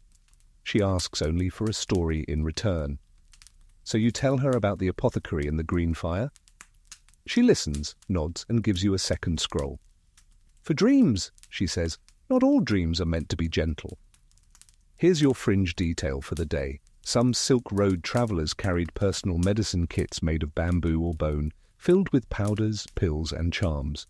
In one excavated traveler's box, archaeologists found dried ginger, 2 coins, a tiny bronze mirror, and a beetle painted gold. Probably not FDA approved, but certainly effective in making people think you knew what you were doing. As the sun dips low again, you find a place to rest near a cluster of stones arranged like a sleeping dragon. Someone's carved a message into one. The bitter cup clears the path. You boil water, unwrap the apothecary's bundle, and drop the herbs into your cup. The steam smells like fennel, cloves, and a memory you haven't had yet. You drink. It's awful. But as you settle beneath your cloak, stomach warm and head heavy, something begins to shift. Not your vision, thankfully, but your thoughts. Slower, softer. You think of the fire temple, the silk thread, the taste of salt. And somewhere, on the edge of sleep, you remember the apothecary's last words. Medicine is just belief in a bottle. Use it wisely. The stars come out one by one, and the wind hushes itself to a whisper. You drift off, unsure if the dreams that come are healing you, lying to you, or both. Probably both. This is the Silk Road, after all. Dawn breaks like a secret, soft, slow, and only mildly interested in being noticed. You blink awake, groggy but curious, and immediately become aware of one undeniable fact. A camel is staring at you, not blinking, not chewing, just staring. You stare back. Eventually it snorts, turns, and walks off, leaving you with the unsettling feeling that you've been silently judged by an animal that hasn't brushed its teeth in a week. You rise, brush dust from your cloak, and rejoin the trail, though in truth it's less a trail now and more a negotiation between rocks, dried bushes, and the occasional opinionated boulder. Your feet crunch over the terrain as the air warms slowly, reluctantly. By mid-morning, The world smells like sagebrush and sunburn. And then you hear it, a sound both familiar and deeply inconvenient. Grumbling, not from your stomach, from a camel, one particular camel. You round a bend and there it is, a caravan halted mid-traverse. Several camels resting, one camel sprawled on the ground like an opera diva, protesting the catering. A few traders stand nearby, arms crossed, expressions torn between amusement and existential despair. "He's done," one man says. "That's it, we've been abandoned." "By the camel," the man nods. "He's unionized, won't move, ate all the apricots, licked the ink off the scrolls, and now, nothing." You approach the camel carefully. He looks up, chews, slowly. With the indifference of a poet forced to attend a business meeting, you've met your match. This, friends, is not an ordinary logistical hiccup. This is a full-blown case of camel mutiny.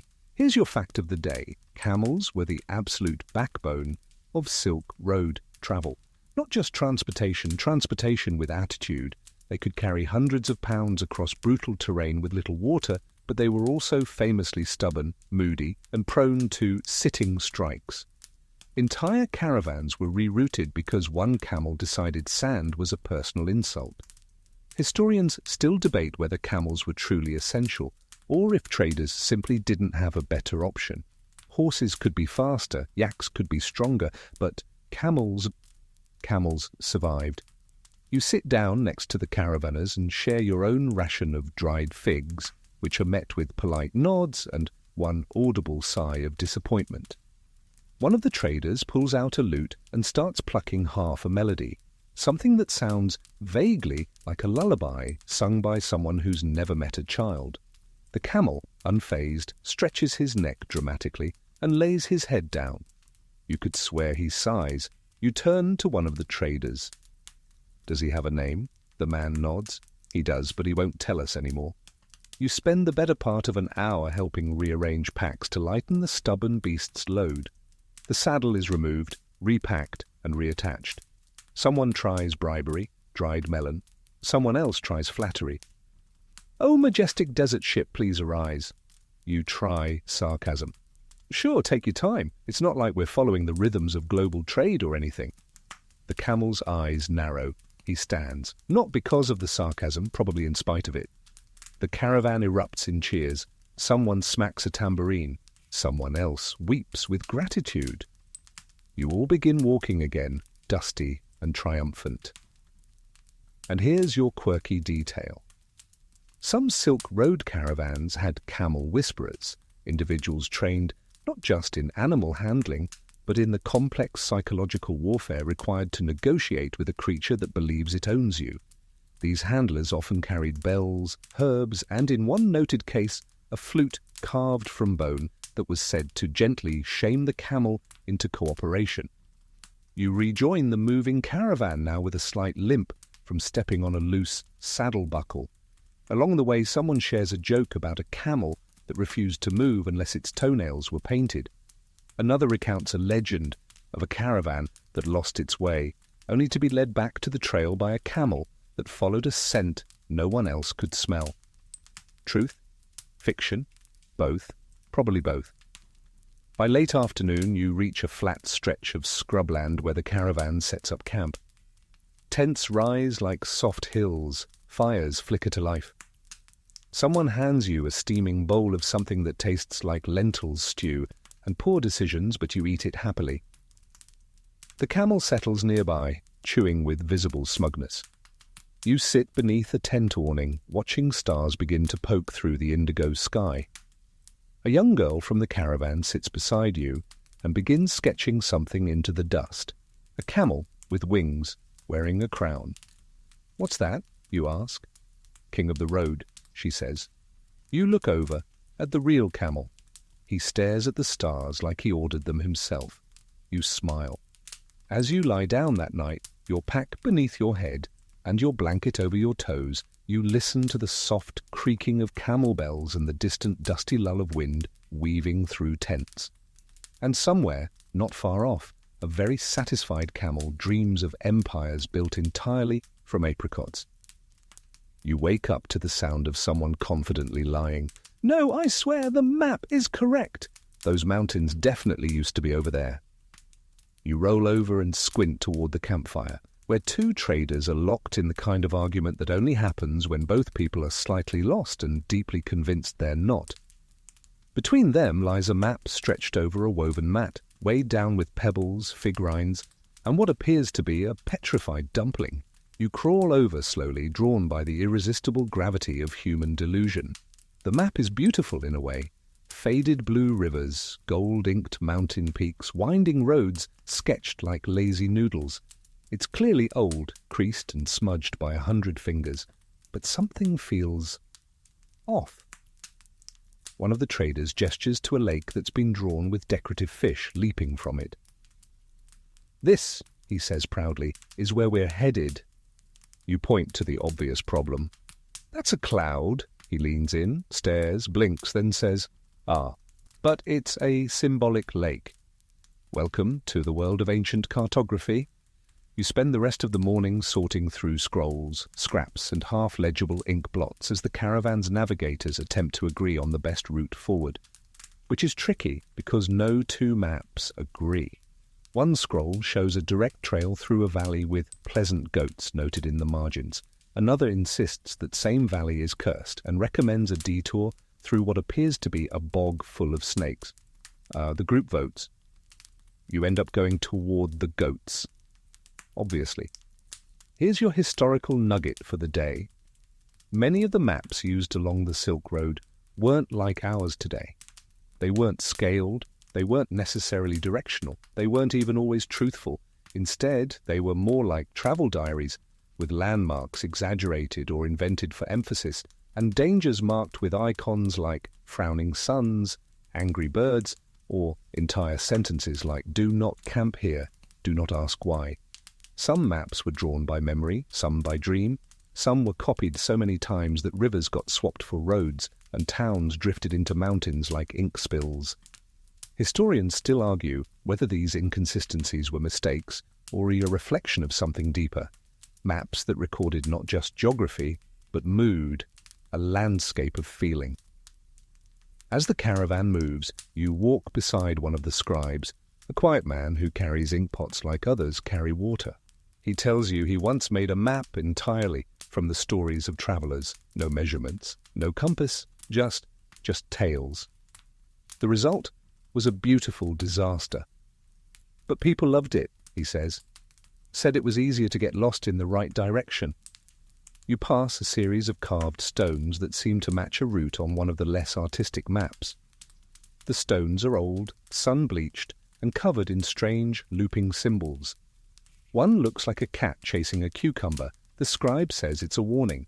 Bandits in the area. You choose not to ask for an explanation. Around midday, you stop by a caravan well, a cracked stone basin half buried in sand. Someone's hung a rope ladder down into it, and a ladle sits nearby tied with a string and, inexplicably, a spoon. You lower the bucket, pull up cold water, and share it around.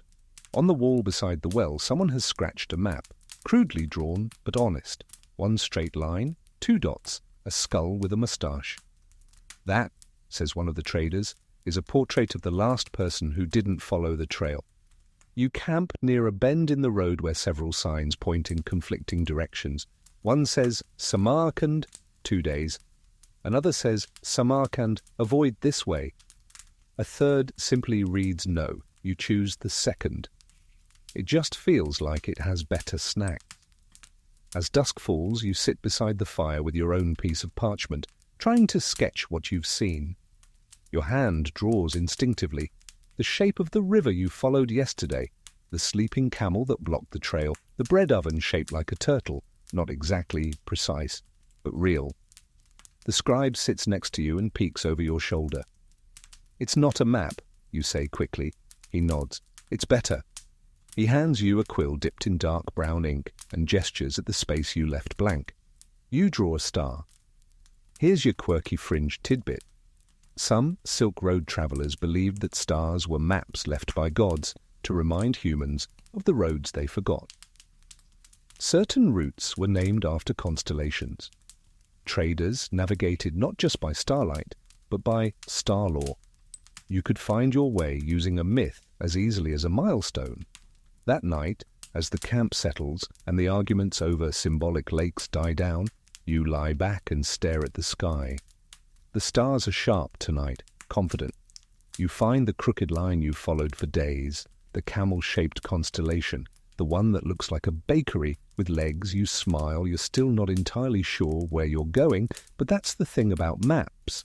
Sometimes the most honest ones are drawn with laughter, dust, and guesses, and sometimes getting there is just a matter of pretending you're already close. You wake to the unmistakable sound of geese.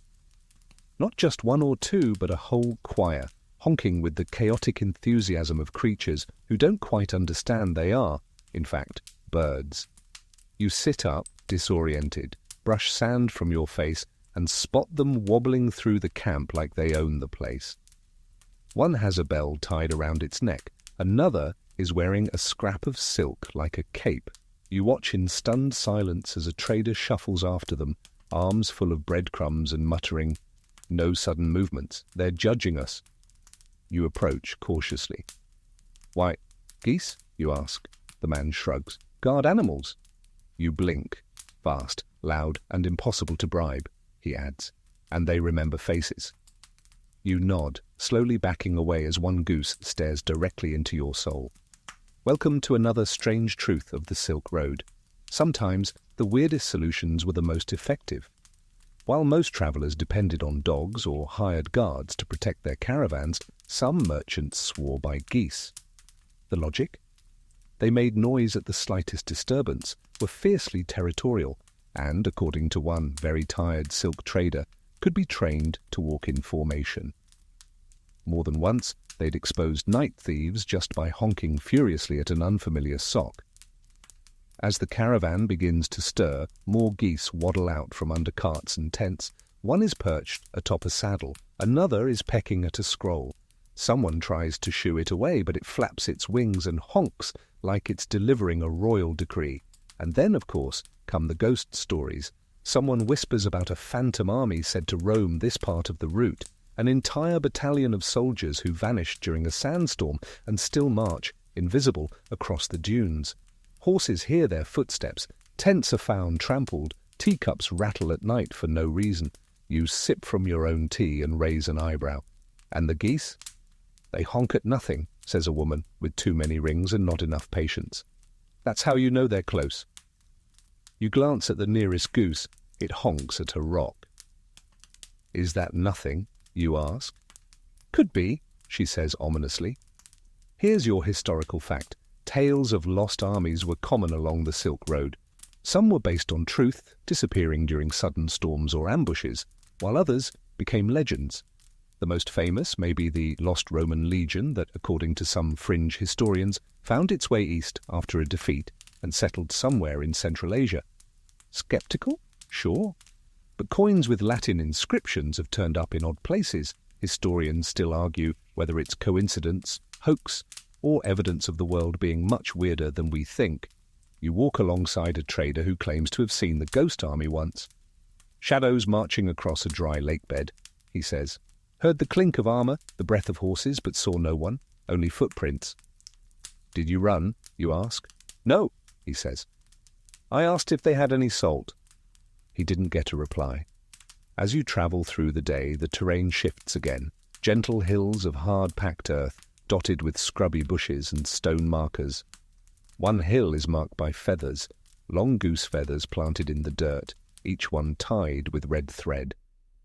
What is this? You ask a passing guide. Goose shrine, he says without pause. For protection.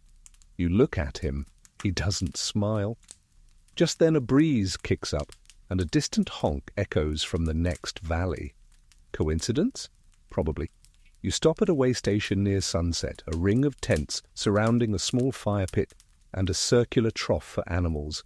The geese have their own water bowl naturally, and it's cleaner than yours. One of them perches on a crate and watches the sunset like it's critiquing the colour palette. Someone tells another ghost story, this one about a flock of geese that led a lost caravan out of a sandstorm. They walked straight, didn't stop, even when the camels wanted to turn, the storyteller says.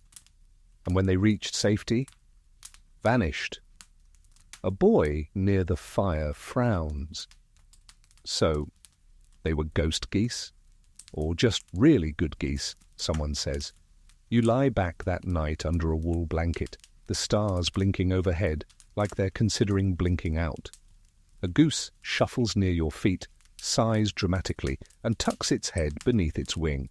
You consider the legends, the stories, the idea of ghost armies and heroic waterfowl. Then you drift off, listening to the occasional honk echo through the stillness. Not frightened, not convinced, just amused, and very slightly more respectful of geese than you were yesterday. You wake to a fruit being thrown gently at your head. Not maliciously. More absent-mindedly. The way someone might hand you a business card while sneezing. It's a pomegranate, slightly overripe, rolling in lazy spirals near your pillow stone. You sit up just as an old man lumbers past with a basket full of them, muttering, "Oops, that one was sentimental." You pick it up, inspect it, and find a symbol carved lightly into the skin. A spiral flanked by 2 dots. You've seen this before. Back in the Dunhuang camp, it was scrawled into the side of a clay cup. Back near the salt trader's ruin, it was etched faintly into a well stone. You glance at the caravan gathering its things and realize this isn't a random stop. This is a diplomatic tent camp, not political diplomacy, the kind with fanfare and trumpets and historically dubious toasts. This is silk-wrapped diplomacy, the quieter kind, the kind that lives in the shade of canvas and the flicker of firelight. A place where deals are made, not in royal courts, but over tea and dried fruit, between translators who never blink and merchants who know better than to raise their voices. You're invited to sit near one of the low tables. A woman with long braids and a ledger made of bone and leather offers you a slice of apricot and a nod. No names are exchanged. Across the fire, 2 envoys from different cities sip tea in silence. Between them sits a bolt of silk so fine it shimmers even in the shade. It's blue, but in the kind of way that blue might feel if it was invented by moonlight. You ask no questions. This isn't a marketplace, it's a negotiation. You watch as items are exchanged wordlessly. Textiles, scrolls, a small jade horse, a carved walnut. Every object has weight, not just physical, but symbolic. You realize that in a camp like this, no one says yes or no directly. They speak in gifts, in metaphors, in carefully chosen fabrics. Here's your historical fact. Along the Silk Road, many political agreements weren't signed, they were wrapped. A bolt of silk wasn't just payment, it was message, gesture, boundary marker, and emotional cue. Certain patterns implied peace, others warned of debt. Some even served as veiled insults. A robe with cranes might mean loyalty. A sash with foxes might say, "We're watching you." Historians still debate whether these coded textiles formed a secret diplomatic language. Some believe there were entire classes of artisans who specialized in weaving intent directly into their patterns, each thread a line of unspoken dialogue. The woman beside you unwraps a narrow scroll and shows you a sketch of a ceremonial robe presented to a Mongol general by a Chinese envoy, woven into the hem a pattern of mountains facing downward. It's still unclear whether it meant humble respect or your land is below ours. Interpretation, apparently, was half the fun. You leave the camp later that morning with a new understanding of silence, how it can speak, how it can broker peace. How sometimes diplomacy looks like 2 people staring at a tablecloth and pretending they aren't planning an empire. The road ahead hums with heat. You walk beside a merchant carrying a basket of scarves, each one folded so precisely it feels like betrayal to touch them. She tells you her job is to say things with threads. You ask if that's hard. She says, "It's harder to listen to them after."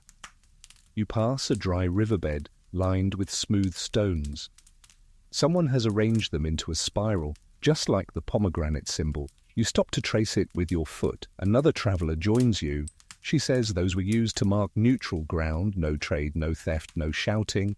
You look around, it's quiet. Even the wind behaves. Here's your quirky tidbit. On some routes, Traders agreed to sacred zones, temporary diplomatic spaces marked by symbols or objects. In one recorded case, a copper pot was hung from a tree, and any traveller who passed had to whisper a wish into it. The wish became an unofficial pact. If you lied in its presence, it was said the pot would ring by itself later, loudly. No one ever wanted to hear that bell at night. You reach a resting post by dusk. Instead of tents, the shelters are circular pavilions draped with layered cloth in muted golds and greens. In the centre, a wide bowl filled with smooth stones, each inscribed with a word. Not names, not places. Ideas, hope, grain, trust, wind. Everyone who enters takes one and puts one back. You draw a stone that says echo. You leave one that says fold. You lie down that night beneath a silk awning, the fabric moving gently with the breeze. Somewhere nearby, two traders are quietly exchanging gifts by lantern light. No words, just the rustle of fabric, the occasional chuckle, the clink of a teacup. You understand now. The Silk Road wasn't just about distance or goods. It was about tone, about gesture, about knowing when to speak and when to send a message wrapped in cobalt silk and embroidered silence. As sleep takes you, the awning above catches the starlight just right, and for a moment it looks like the sky itself has been stitched together, one thread at a time. The morning is music. Not birdsong, not chanting monks or jingling camel bells, but actual music. Flutes, drums, stringed instruments that tremble in the crisp air like the desert is tuning itself. You wake slowly, blinking at the canvas above you, the edges of your blanket curling in time with the rhythm. You sit up and find yourself surrounded by melody. The camp has changed. Overnight, it's become Maracanda. Not literally, this isn't the ancient city in full, but a travelling echo of it. A caravan of musicians, performers, dancers and storytellers, all drifting together in a strange, ever-shifting cloud of laughter and song. Their instruments are spread out like sleeping animals, lutes, fiddles, hammered dulcimers, and oddities you can't even name. A girl plays a gourd with strings stretched over it like it's the most natural thing in the world. A man in cobalt robes passes by, balancing a drum on one hip and a teapot on the other. He nods to you as if to say, "You're lucky. We don't stop for just anyone." You've stumbled into the musicians of Maracanda, a roving troupe of Silk Road performers who never stay in one place too long, never perform the same set twice, and never travel without an audience, even if they have to wake one up themselves. You're quickly offered tea, fruit, and a small tambourine, your ticket to stay. Here's your historical fact. The city of Maracanda, modern-day Samarkand, was a thriving cultural hub on the Silk Road. But what truly defined it wasn't its trade or its architecture. It was its art, its music, its tendency to turn every evening into a festival. Travelling musicians who passed through would carry its songs east and west, stitching melody into the very road itself. The leader of the troupe, a woman with 12 silver bangles on each arm, gathers the group after breakfast. "Today," she announces, "we walk and we play, because why not?" And so you walk, instruments strapped to backs, bells tied to ankles, and as the caravan moves, it plays, not loudly, not in concert, but in fragments. Someone hums, someone plucks a string, someone else adds a beat by tapping a wooden spoon on a water skin. The music drifts in and out of the air like a travelling mood. People come out of their tents to listen. A spice merchant offers a pinch of saffron in exchange for a song. A passing monk recites poetry to a beat he doesn't realize he's marching to. You begin to understand the musicians aren't just entertainment, they're information, emotion, connection. A song shared becomes a memory repeated. A tune becomes a map to the past. You join in, quietly at first, with the tambourine, then later, clapping, then humming. You don't know the songs, but that doesn't matter. The melody makes space for you. At a midday stop, someone plays a tune so haunting that even the camels lie down without being asked. The notes hang in the air like unanswered questions. "That one's from the mountains," the player says softly. We play it when we forget who we are. Later, a child takes center sand and plays a bone whistle with astonishing focus. The others cheer. Someone tosses dried fruit. You're not sure if it's tradition or just a sugar bribe? Here's your quirky tidbit. In some regions, musicians were exempt from taxes. They were considered sacred messengers, able to calm feuds, bless marriages, even settle minor trade disputes through a well-timed ballad. One musician was said to have convinced two rival caravans to merge into one simply by playing a duet so beautiful, no one could remember what the fight was about. By evening, the caravan sets up in a wide hollow between hills. Fires are lit, rugs are laid out, food simmers in wide pots, and a stage of sorts is assembled from stacked crates and bolted saddles. You're handed a cup of something spiced and sweet. "Tonight," says the leader with the silver bangles, "we remember those we've never met." It's a strange phrase, but then the performance begins. Each musician plays a song from somewhere else, a lullaby from Kashmir, a wedding dance from Persia, a funeral march from Bactria, so slow and low it feels like your bones are nodding. No one claps between songs. This isn't applause, it's participation. Then the dancers begin, circling the fire, shawls fluttering, feet moving in soft syncopation with the beat. It's not precise. It's better than precise. It's honest. And here's the strange part. After a while, you start to remember the songs, not note for note, but the feeling of them, the shape, the pause before the chorus, the way one flute dipped like it was bowing to you. You lie back and watch the stars come out, each one blinking in time with the fading echoes. The musicians continue playing long into the night. Some songs are full of mischief, drunken notes staggering into each other. Others are prayers made of melody. One is just the sound of bells, layered and slow, like someone walking in a dream.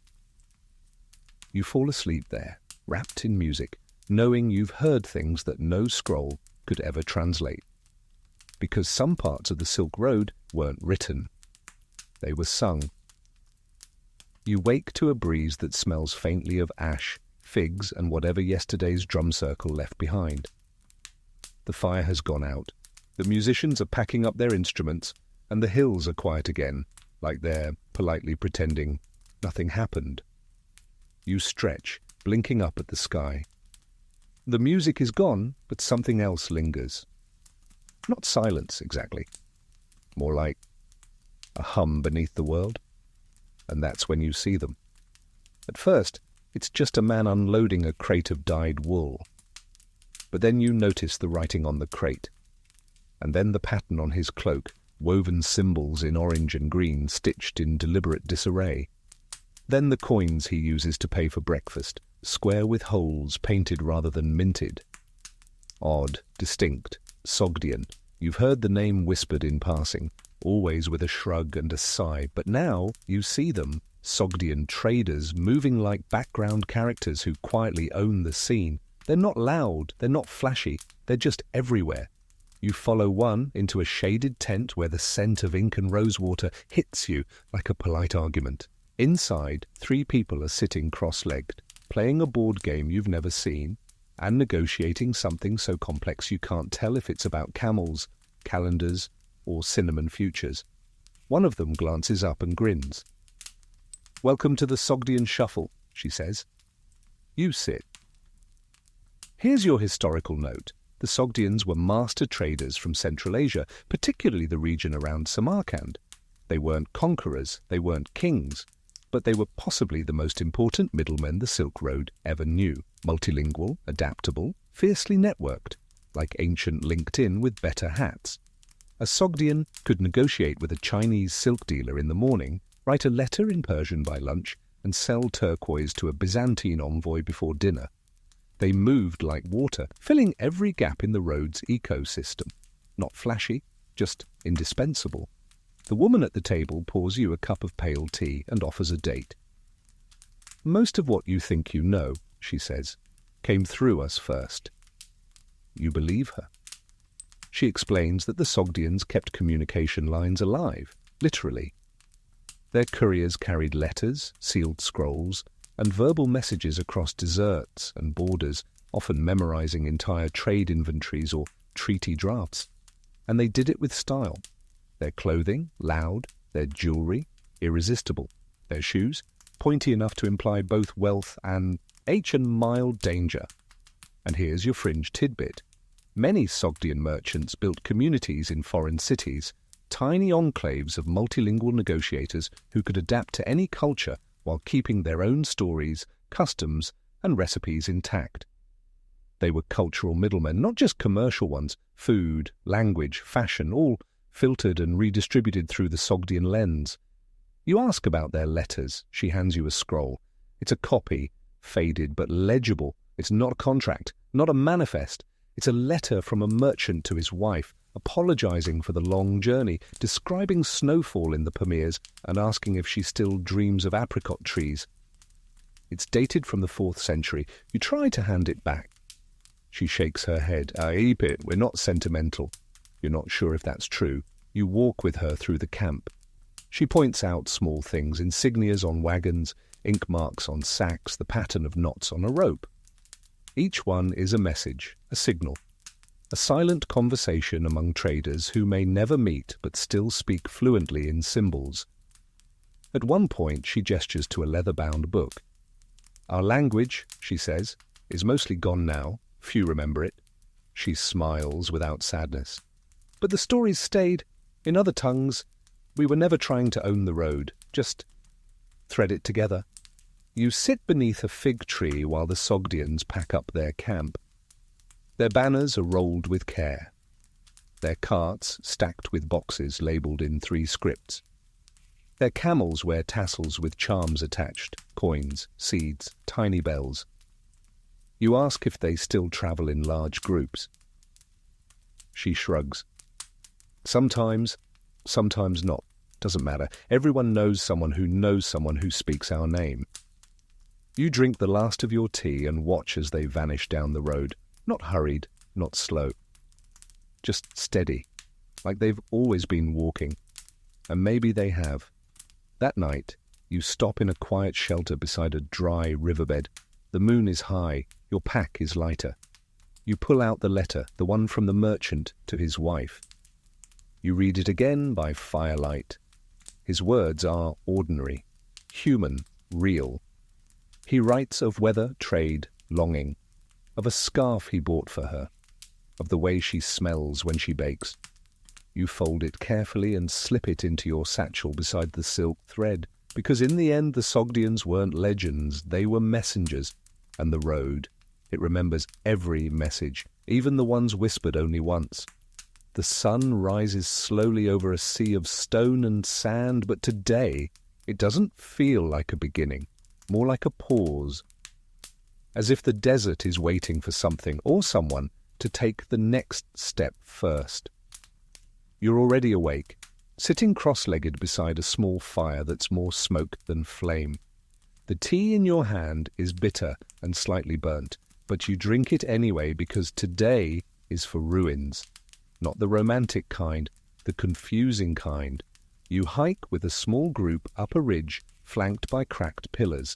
Not marble or grand, but rough-hewn sandstone worn by time and desert tantrums. At the summit, the ground flattens into a wide, circular plaza made entirely of tile, most of it faded, much of it missing. Here, scattered like forgotten thoughts, are the remains of a Silk Road settlement. No signs, no plaques, no gift shop. Just a quiet hush of history. A few walls stand barely chest-high, carvings peek through dust, flowers, stars, the occasional startled-looking goat. You find what might have been a cistern or a communal oven or an unusually organized hole. It's the kind of place historians argue about. And they do. Here's your daily historical fact. Archaeologists have uncovered dozens of temporary way stations along the Silk Road. Trader outposts, religious lodgings, even entire towns that flourished for a decade or two before being swallowed by politics, sandstorms or economics. Some were repurposed multiple times. Buddhist shrines turned Zoroastrian meeting houses, then later camel barns. Many of these ruins are unmarked and unnamed, and some are still being debated. Was this a fortress, a warehouse, a meditation center, or just a rest stop with the ancient equivalent of decent dumplings? You wander into a square room with a domed ceiling half collapsed and find the walls painted with faint murals. One shows a procession of people bearing gifts, spices, birds, scrolls, oddly shaped melons.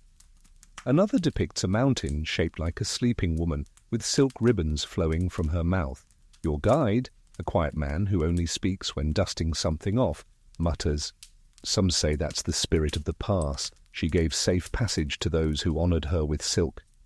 He points to the doorframe. Scratched into the wood, still intact by some miracle, is a symbol. 2 hands facing downward, fingers splayed. "Protection," he says. You step outside into a walled courtyard where someone has laid out shards of pottery like puzzle pieces. One bowl shows a phoenix, another shows a fish with legs, a third has writing around the rim. Some form of early Sogdian or an invented script? Your guide shrugs. Could be either. Here's your quirky detail. There's a theory that some Silk Road travellers created private ciphers for trade, tattooed into their skin with natural ink or disguised as birthmarks. No solid proof, but stories persist. One merchant who could only be paid if his map was read under moonlight. Another who carried a ledger in song with notes matching quantities. Scholars call these theories highly imaginative. Traders call them smart business. You climb to a higher ruin, possibly a lookout post, and gaze down across the valley. The settlement is shaped like a bowl, rimmed by low walls, its spoon trailing off into a crumbled road. A river once ran nearby, long gone now. What remains is the wind, the dust, and the whisper that someone lived here once. You wonder what they worried about. Bad harvest, rising tax, a caravan that never returned? Or maybe simpler things, running out of flour, losing a comb, arguing about whether a leopard-shaped lamp was too much. You sit in a small alcove and find faint graffiti scratched into the stone, a heart, a name, a spiral. One word repeated 3 times, stay, stay, stay. You trace it with your finger. A few steps away, another traveller has set up a small sketch station. She's not mapping the ruins, she's drawing what she thinks they looked like. Walls rebuilt, flags flying, figures moving through shaded hallways. She shows you one page, a vibrant rendition of the courtyard below, alive with sound and motion. You think it really looked like that? You ask. She shrugs. I think someone dreamed it that way. That's enough. Later, as you descend back to camp, you find a strange item wedged in the rocks. A button, a bead, no, an amulet. Bronze inlaid with bits of crushed shell and red stone. It hums in your hand, not literally, just emotionally. You don't tell anyone. You sleep that night beneath a crumbling archway, stars scattered above like loose thoughts. The amulet lies beside you, nestled in a pocket of cloth. The wind sighs through the ruins, and you imagine it's carrying stories, bits of gossip and hope, passed from stone to stone, like old neighbours whispering after curfew. And in your dreams, the settlement rebuilds itself. Walls rise, voices return. And somewhere in the heart of it all, someone leans out a window and waves at you, like they've been waiting.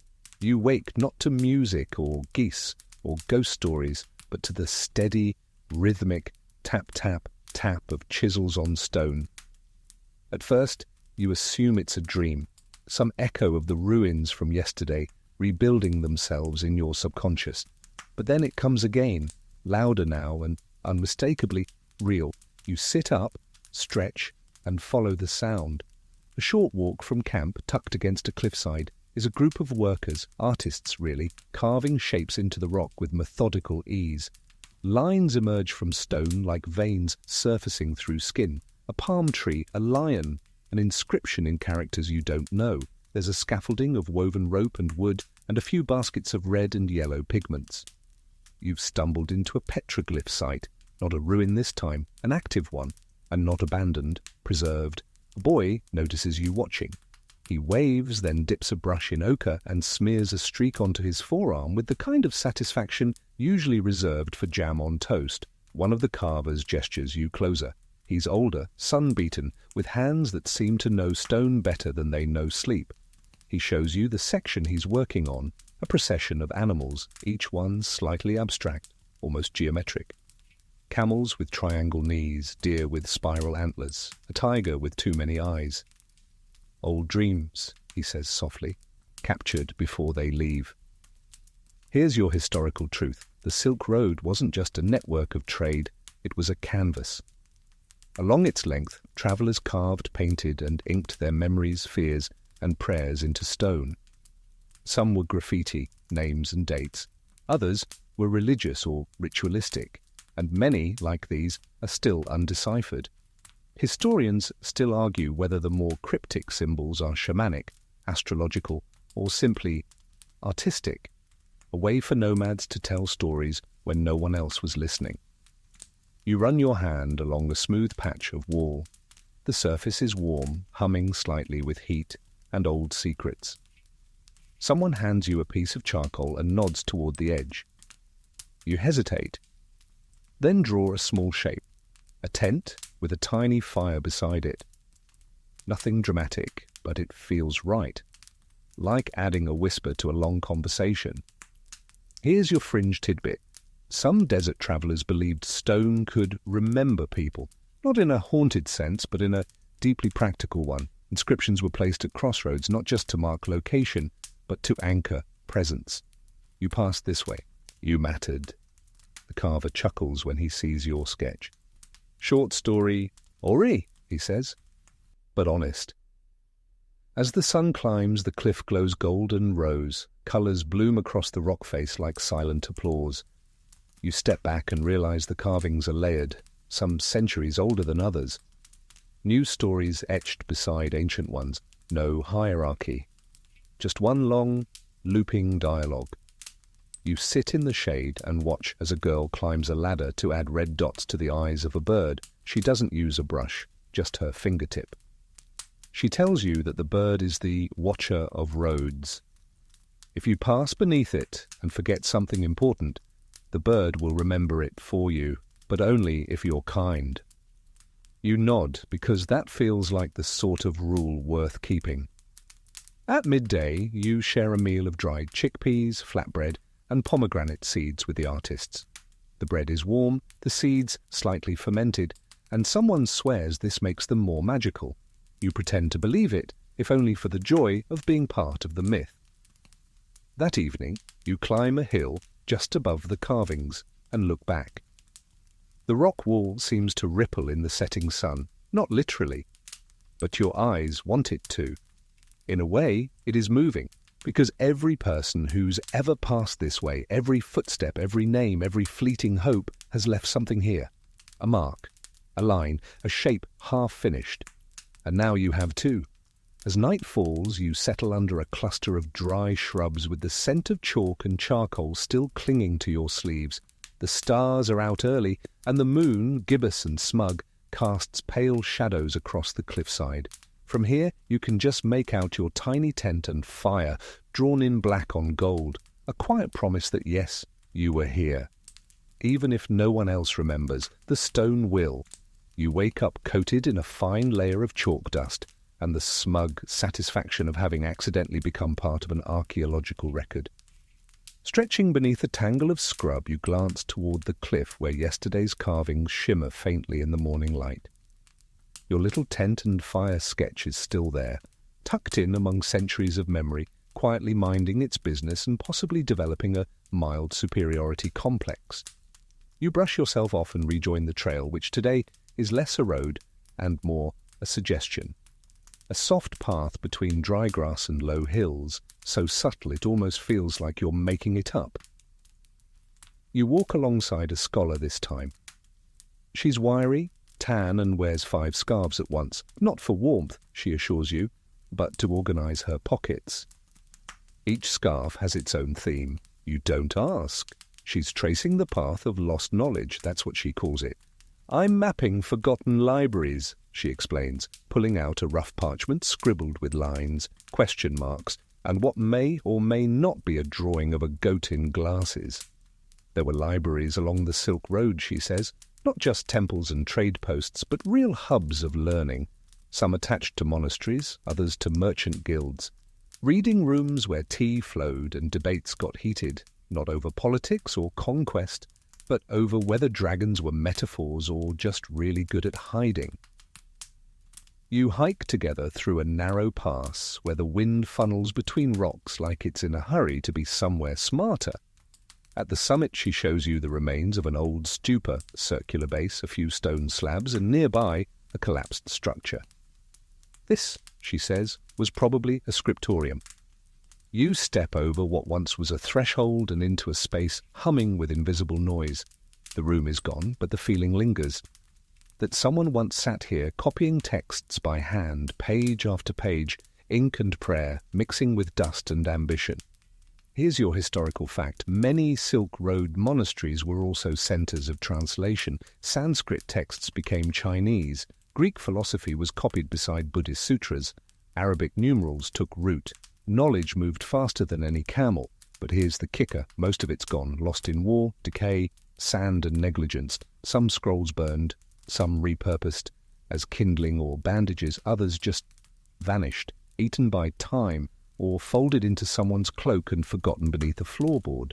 Historians still argue over the contents of some of these libraries. Did they hold science, secrets, shopping lists? One theory even suggests an entire volume of dream interpretation travelled from India to Central Asia and back again, with marginalia that gradually evolved from scholarly notes to spicy commentary. You find a half-buried box near the ruin, empty, but with the imprint of something long rectangular inside, maybe a scroll, maybe just someone's lunch. It's impossible to say, but that doesn't stop your imagination from filling in the blanks. The scholar invites you to help her sketch the perimeter of the building. She uses thread, a stick, and a surprisingly judgmental compass to draw the lines. You walk slowly, counting paces. At one point, you trip over a small rock and she smiles. They probably did too. Here's your quirky tidbit. Some ancient texts describe reading as a scented act. Monks and scholars would perfume scrolls with oils to enhance the experience, or perhaps to make sitting for 6 hours with ink-stained fingers a little more pleasant. In one case, a scroll describing the structure of the heavens was wrapped in rose petals between uses. Knowledge, the inscription read, should not smell like goats.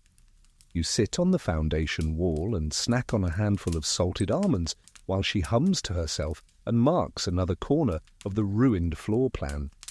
The wind is rising again, kicking up grit and bits of old parchment, or leaves, or memories. Who can say? As the sun dips lower, painting shadows into long, sleepy stripes, she finds something. An engraved clay tile with a swirling design like waves or flames. She holds it to the light, then passes it to you. "It's not from here," she says. "Too coastal." You wonder how far it travelled, and why. Was it carried by accident? A gift? A bookmark? That night you set up camp near the ruins. No one talks much. There's a kind of reverence that settles after a day spent walking the lines of a vanished library. The fire crackles softly, someone passes around dried plums. You taste one and immediately forget what century you're in. Later you lie back on your bedroll, looking up at stars that haven't changed in the 1,000 years since those monks read by lamplight here. You imagine them now laughing over a mistranslated word, debating the merits of silent reading or nodding off mid-scroll. And you wonder truly what they'd think if they knew someone would one day come along and stand in the same dust whispering, "I wish I could have seen it." Because even when pages are lost, the longing to read them remains. The road forgets a lot, but it never forgets the people who wanted to learn. You wake slowly, half dreaming of books that smell like cardamom and scrolls that whisper their stories without needing to be opened. The morning air is thick with mist and the soft clink of cookware. Someone's making breakfast in a dented brass pot, and the scent of barley porridge pulls you back to now. Today is for water, not the lush, splashy kind, not rivers or oases with camels lounging in dramatic poses. No, today is about invisible water, the kind you don't see but can't live without. The caravan is crossing a salt flat. It's pale, blinding, vast, a stretch of cracked white earth that could be a frozen lake or the world's saddest pancake. Each footstep leaves a dusty echo. The horizon ripples like silk, pulled too tight. You squint. Somewhere ahead, a few shrubs are pretending to be trees. You don't call them out. You walk with a man carrying 3 empty gourds and a face that has clearly seen people make worse mistakes than trying to cross this terrain in the afternoon. He tells you he's a water finder, not a well digger, not a priest, just someone who listens to the land. Water doesn't hide, he says. It talks. You just need to be polite enough to hear it. You nod, even though you have no idea what that means. And you're dehydrated enough that the dirt might be whispering too. Here's your historical fact. Silk Road caravans often relied on qanats, ancient underground water channels, especially in Persia and parts of Central Asia. Ingenious systems that brought water from distant aquifers across hills and deserts, feeding into settlements, caravanserais, and secret garden courtyards. Some are still functioning today. Quiet, buried veins beneath sand and stone. The water finder gestures to a spot in the distance. There's a tunnel under there, he says. You won't see it, but the trees know. Sure enough, a row of stubborn green shrubs arcs slightly, following a path just out of sync with the visible world. The man squats, scoops some earth, sniffs it, tastes it like a sommelier judging vintage dirt, then grunts. 4 hours east. Cold spring, good copper taste. You want to ask how he knows, but the way he licks a fingertip and holds it to the wind makes you reconsider. This is a man who has opinions about clouds. As you trudge on, the conversation shifts to water myths.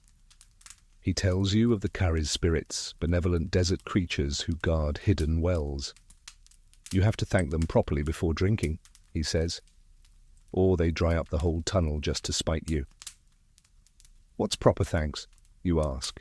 He shrugs. Smile, say something kind, maybe a dance. Later you pass a dried-up reservoir with stones stacked like vertebrae. Someone's hung wind chimes nearby made from bone and bronze. They clink lazily in the heat. A prayer for water. Or maybe just art.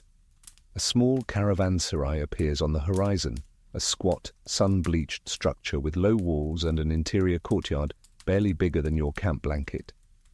Inside, the well is dry, but the walls are covered in drawings, camels, stars, a man balancing water jugs on his head like he's daring physics tums. Cease to stop him.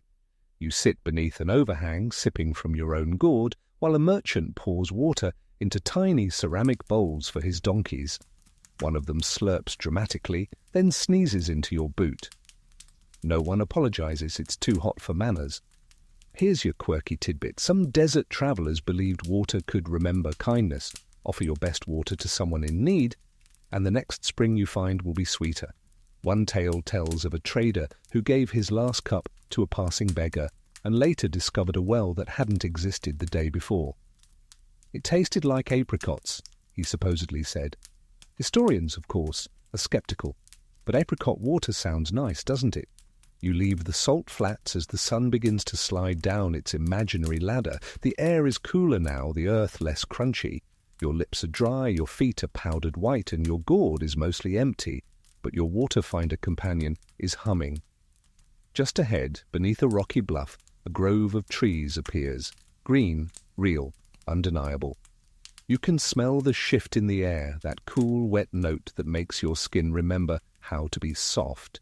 You follow the path into a bowl-shaped hollow where a spring bubbles up from between stones. Cold, clear, and almost disrespectfully refreshing. You drink. And for a moment, everything tastes alive, even the silence. You refill your gourd, offer a splash to the nearest shrub, just in case. That night, camp is quieter than usual. Everyone's tired, everyone's full. The fire is low, the stars dimmed slightly by drifting mist, and the water finder is snoring with a smile on his face. You lie beside your pack, listening to the tiny trickle of the spring, steady and soft like the earth sighing, because out here, water isn't background, it's story, and tonight it's telling one just for you. You wake to the quiet. Not silence exactly, but the suspended hush of a place that hasn't decided what kind of day it's going to be yet. The sun is barely up, the sky a pale watercolor of soft orange and indecisive blue. You stretch, yawn, and sit up slowly, muscles still sore from yesterday's salty hike and your maybe too earnest water ritual. You can still taste the coppery tang of the spring in your dreams, but today the air smells different. Not sand, not smoke, ink. It's subtle, a faint note of charcoal, dried parchment, and something floral, like lilies left too long in the sun. You follow it, weaving between bedrolls and lazily grazing camels, until you reach a tent that doesn't match the rest. It's blue, a deep indigo, almost black, with intricate embroidery along the seams, spirals, eyes, feathers. You push open the flap. Inside, it's a library, not a vast one, no tall shelves or columns or echoing reading rooms, but a traveller's archive. Scrolls bundled in red ribbon, books wrapped in oilcloth, loose pages weighed down with polished stones, and in the centre, a man with ink-stained fingertips is carefully painting a character onto a square of silk. "Morning," he says without looking up. "I just ran out of metaphors." You nod respectfully, unsure if you're interrupting a scholar or a poet, possibly both. He gestures to a cushion. You sit, instantly enveloped in the musty, magical smell of old knowledge. Here's your historical fact. Along the Silk Road, many mobile libraries were maintained by monks, traders, or imperial scribes. These weren't just collections of texts, they were cultural suitcases carried across deserts and mountains, packed with medicine, folklore, maps, grammar tables, and treaties, plus the occasional spicy romance scroll. Many were multilingual, containing the same story written in Sanskrit, Chinese, and Arabic, often with amusingly different endings depending on who was doing the translating. The man offers you a scroll. It's worn, patched, and smells like history and tea leaves. Inside, a guide to dream symbols written in elegant Persian with occasional margin notes in Uyghur. One note next to a drawing of a sheep reads, "Could also be a bad haircut." You hand it back, grinning. He chuckles. Copyist had opinions. He shows you his workspace, a low desk covered in brushes, dried pigments, wax seals, and a strange metal stencil shaped like a camel's head. "I use it to stamp boring documents," he explains. "Makes them feel important." You flip through a bound notebook of miniature poems, each written in a different script. He reads one aloud, soft and low, and translates loosely. "The road is long, but the stories make it shorter." Then, with a sigh, he pulls out a scroll, half filled with catalogue numbers. Inventory, dullest ink of all. You ask how he came to be here. He shrugs. "I follow the stories. When they settle for a while, I write them down. When they wander, I chase them." Here's your quirky tidbit. Some Silk Road copyists were said to memorize entire manuscripts and rewrite them from memory when parchment ran low. One scribe claimed to have replicated an entire medical text backward after accidentally dropping the original into a cooking fire. No one ever proved it, but the reverse copy still exists. It's now referred to, unofficially, as the upside-down cure for gout. Outside, a gentle breeze flutters through the tent flap, lifting the corner of the scroll. The man catches it delicately, flattens it, and presses it beneath a smooth jade disc. "Wind always wants to edit," he mutters. He pours you a cup of chrysanthemum tea and offers a charcoal stick. "Write something," he says. "Doesn't have to be true, just interesting." You hesitate, then scribble a line on the edge of a page. "I followed the dust and it told me jokes about kings." He peers at it, squints, then nods. "Add it to the wall." You glance over and see the far side of the tent is covered with bits of cloth and parchment, all stitched together into a massive patchwork scroll. Notes, verses, riddles, warnings. One reads, "Avoid soup with 3 shadows." Another, "Do not trust the merchant with the glass camel." You pin your line near the corner, a traveller's truth preserved. That evening, before camp breaks down, the man gives you a slim scroll, wrapped in blue ribbon. Copy of a folk song, he says. It has no melody, Just read it like you're waiting for someone to return. You nod, carefully tuck it into your satchel, because the road isn't only about distance, it's about memory. And tonight, you'll sleep beside the people who write it down. You wake with your hand still resting on the scroll. Its ribbon has loosened in the night, as if it too needed to breathe. You don't read it, not yet. The man from the ink tent said to wait until you're ready to feel absence, and frankly, you're still groggy and emotionally undercaffeinated for that kind of emotional audit. Today the road is fragrant. It winds through a valley filled with flowering shrubs, citrus trees, and 100 competing scents that make your head spin. Mint, cinnamon, turmeric, rose, garlic, smoke, whetstone. It's like walking through the pantry of a wizard with boundary issues. You follow your nose. The caravan has paused near a narrow pass with walls blackened by centuries of fire cooking, stone hearths, smoky pits, shards of clay pots, and near them bundles of herbs drying in the sun like gossip hanging on a line. Someone hands you a piece of flatbread folded around roasted onion, dill, and what you think might be goat cheese, but could also be a very confident yogurt. You eat first, ask questions never. Welcome to one of the Silk Road's most underrated institutions, the Roadside Kitchen. Here's your historical fact. The Silk Road wasn't just for silk and gold. It was also a flavor highway. Spices, recipes, cooking techniques, and even cookware moved along the trade routes, transforming cuisine from the Mediterranean to China and back again. Many spices we think of as local today traveled thousands of miles tucked inside camel packs, their scent leaking into history one pouch at a time. You sit beside an elderly woman tending a clay oven with the kind of precision usually reserved for performing heart surgery on a sleeping bear. She's baking something sweet, figs stuffed with walnuts, wrapped in dough, then glazed with honey. Caravan cakes, she tells you. Good for 12 days if no one touches them, which no one ever does. You help her stir a pot of saffron rice. She instructs you in a language you don't understand, but the wooden spoon tells you what to do. She claps when you don't ruin it. Here's your fringe detail. Some traveling cooks were paid in ingredients. They didn't bring their own spices, they earned them from each region they passed through. One such cook was said to have created a dish so compelling that two rival tribes ended a decade-long feud just to co-host dinner. The dish? Spiced lentils with pickled garlic, and a garnish of preserved plum skin. Lunch becomes a lesson. You sample preserved lemons, salted yogurt balls, dried melon strips, and something chewy that tastes like smoke and regret, but turns out to be fermented mushroom leather. You try not to make eye contact with it afterward. A spice merchant joins you and lays out her trade: pepper from the Malabar coast, cardamom pods, chunks of cassia bark, tiny bags of blue rock salt. She explains how spices weren't just for food. They were currency, medicine, perfume, bribes, and the occasional curse ingredient. Clove in the wrong tea, she says, can end a marriage. You believe her? Here's your quirky tidbit. Some merchants disguise their most valuable spices in bundles of dyed wool or sewn into clothing hems. One traveller was famously buried in a cloak lined with saffron and black peppercorns. His tomb smelled incredible, even centuries later. Archaeologists still argue whether it was intentional preservation or a failed business deal with an afterlife clause.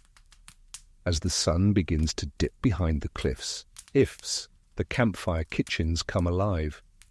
You wander between pots bubbling with lentil stew, skewers of charred lamb, steaming baskets of dumplings. Someone is frying dough in hot oil and dipping it into honey while whispering something that sounds like a recipe and a spell at once. You're handed a cup of warm milk steeped with cinnamon and cloves. You sip it slowly, the spice coating your tongue like velvet. Around you, people eat and laugh and pretend for a while that the road isn't hard. The tight, you settle beside the ovens, the earth still warm beneath your blanket. The sky above is streaked with smoke and starlight. Somewhere nearby, someone is still cooking, still stirring, still tasting. You take out the scroll, unroll it gently. The song begins simply, If you return, bring stories. If you stay, send recipes. If you vanish, let the wind remember your spice. You smile.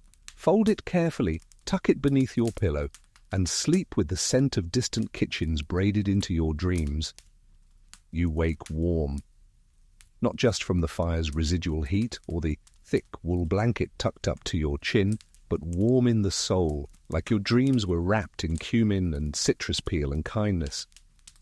The valley is quiet, and the morning air smells faintly of ashes and sweet cloves. A faint breeze toys with the ashes from last night's fire, lifting little curls into the pale light. You pack slowly.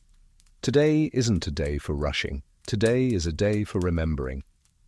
You follow a thin trail carved between two rocky ridges, so narrow in places that the pack camels have to move single file, groaning their opinions with every step. The air thins as you rise, cooler, drier, and tinged with the scent of pine resin and cold iron. By midday, you reach a flat terrace dotted with cairns, stone stacks built with care and intention, each one unique. Some tall and narrow, others squat and wide. A few are adorned with feathers, bits of ribbon, even old buttons. One has a tiny clay flute resting on top. This is a memory place. No sign, no wall, no guide. Just a quiet agreement between centuries of travellers that this is where you pause. The elder of the group, a quiet man, with the gait of someone who's crossed the road too many times to count, places a pebble on a nearby cairn. He bows his head, then moves on without a word. You add your own stone, smooth, flat, warm from your pocket. It fits perfectly into the stack, as though it was always meant to be there. Here's your historical fact. Along many stretches of the Silk Road, memory cairns, also known as ovus or waystones, served both spiritual and practical purposes. Travellers would add stones to honour the land, protect the journey, or pay respect to those who didn't make it. They were waypoints, shrines, wish markers. Some were places of pilgrimage, others just a quiet moment of shared humanity. You sit for a while. A woman nearby sings something low and wordless. It blends with the wind. A child tries to build a cairn of their own, stacking biscuits instead of stones until a camel eats the top layer. You smile because grief and joy often live in the same breath out here. Here's your fringe tidbit. There are stories, unproven but too good to ignore, of certain cairns being oracular. Whisper a question. Walk away. And on your return, the next added object will be your answer. One tale tells of a man asking, "Should I return home?" and finding a broken sandal tied with fresh rope on his return. He turned around the next morning. You run your fingers over one stack's base and find a carved mark, a stylized spiral surrounded by tiny dots, possibly a clan symbol, possibly someone just bored with sharp tools. By evening, the wind picks up. It whistles through narrow gaps in the rocks, making the cairns hum softly. A chorus of stones, travellers long gone, still singing. You find a spot between two stacks and unroll your blanket. The stars come early tonight, brilliant and close, like nosy ancestors peeking over the ridge. Someone starts a fire with juniper branches, the smoke spiraling into the dark. A few people sit around it, quiet, reflective. One begins to tell a story, softly, slowly. Not dramatic, just real. A tale of a weaver who travelled the road searching for a dye, the colour of sunset seen through tears. She never found it, but she made 100 new shades trying. The fire pops. Someone else tells a story of a lost dog that led an entire caravan to a hidden spring and then disappeared. It wore a bell, they say, and smelled like cardamom. You lie back, listening. Not to the stories exactly, but to the way people pause between words, the breathing, the hum of shared memory.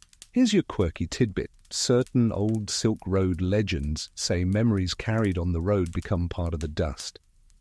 That when the wind blows just right, you can breathe them in. A cough in the desert might actually be someone else's heartbreak or laughter stuck in your lungs for a moment. You cough, gently, just in case. As the fire dwindles, you feel the weight of everything. Not sadness, not fatigue, just presence. All the footsteps that led here, all the stones carried in warm hands, all the words whispered, sung, muttered, forgotten, or remembered in time to be passed on. You sleep with your hand resting on your satchel, where the scrolls and spices and quiet drawings live. And tonight, your dreams are simple. No dragons, no riddles. Just the sound of feet on a dusty path. And the cairns waiting. Always waiting. You wake just before dawn, not to noise or movement, but to stillness. That deep, pre-sunrise hush where even the wind seems to pause, unsure if it's supposed to keep whispering or let the silence have its moment. You sit up slowly, blanket wrapped around your shoulders, and watch the sky begin its slow fade from navy to pearl. The cairns are shadows now, long and soft like sleeping giants, and all around you the camp breathes quietly, people curled beneath cloaks, pack animals shifting in their sleep, fires nothing more than embers blinking lazily in the dark. You pack gently.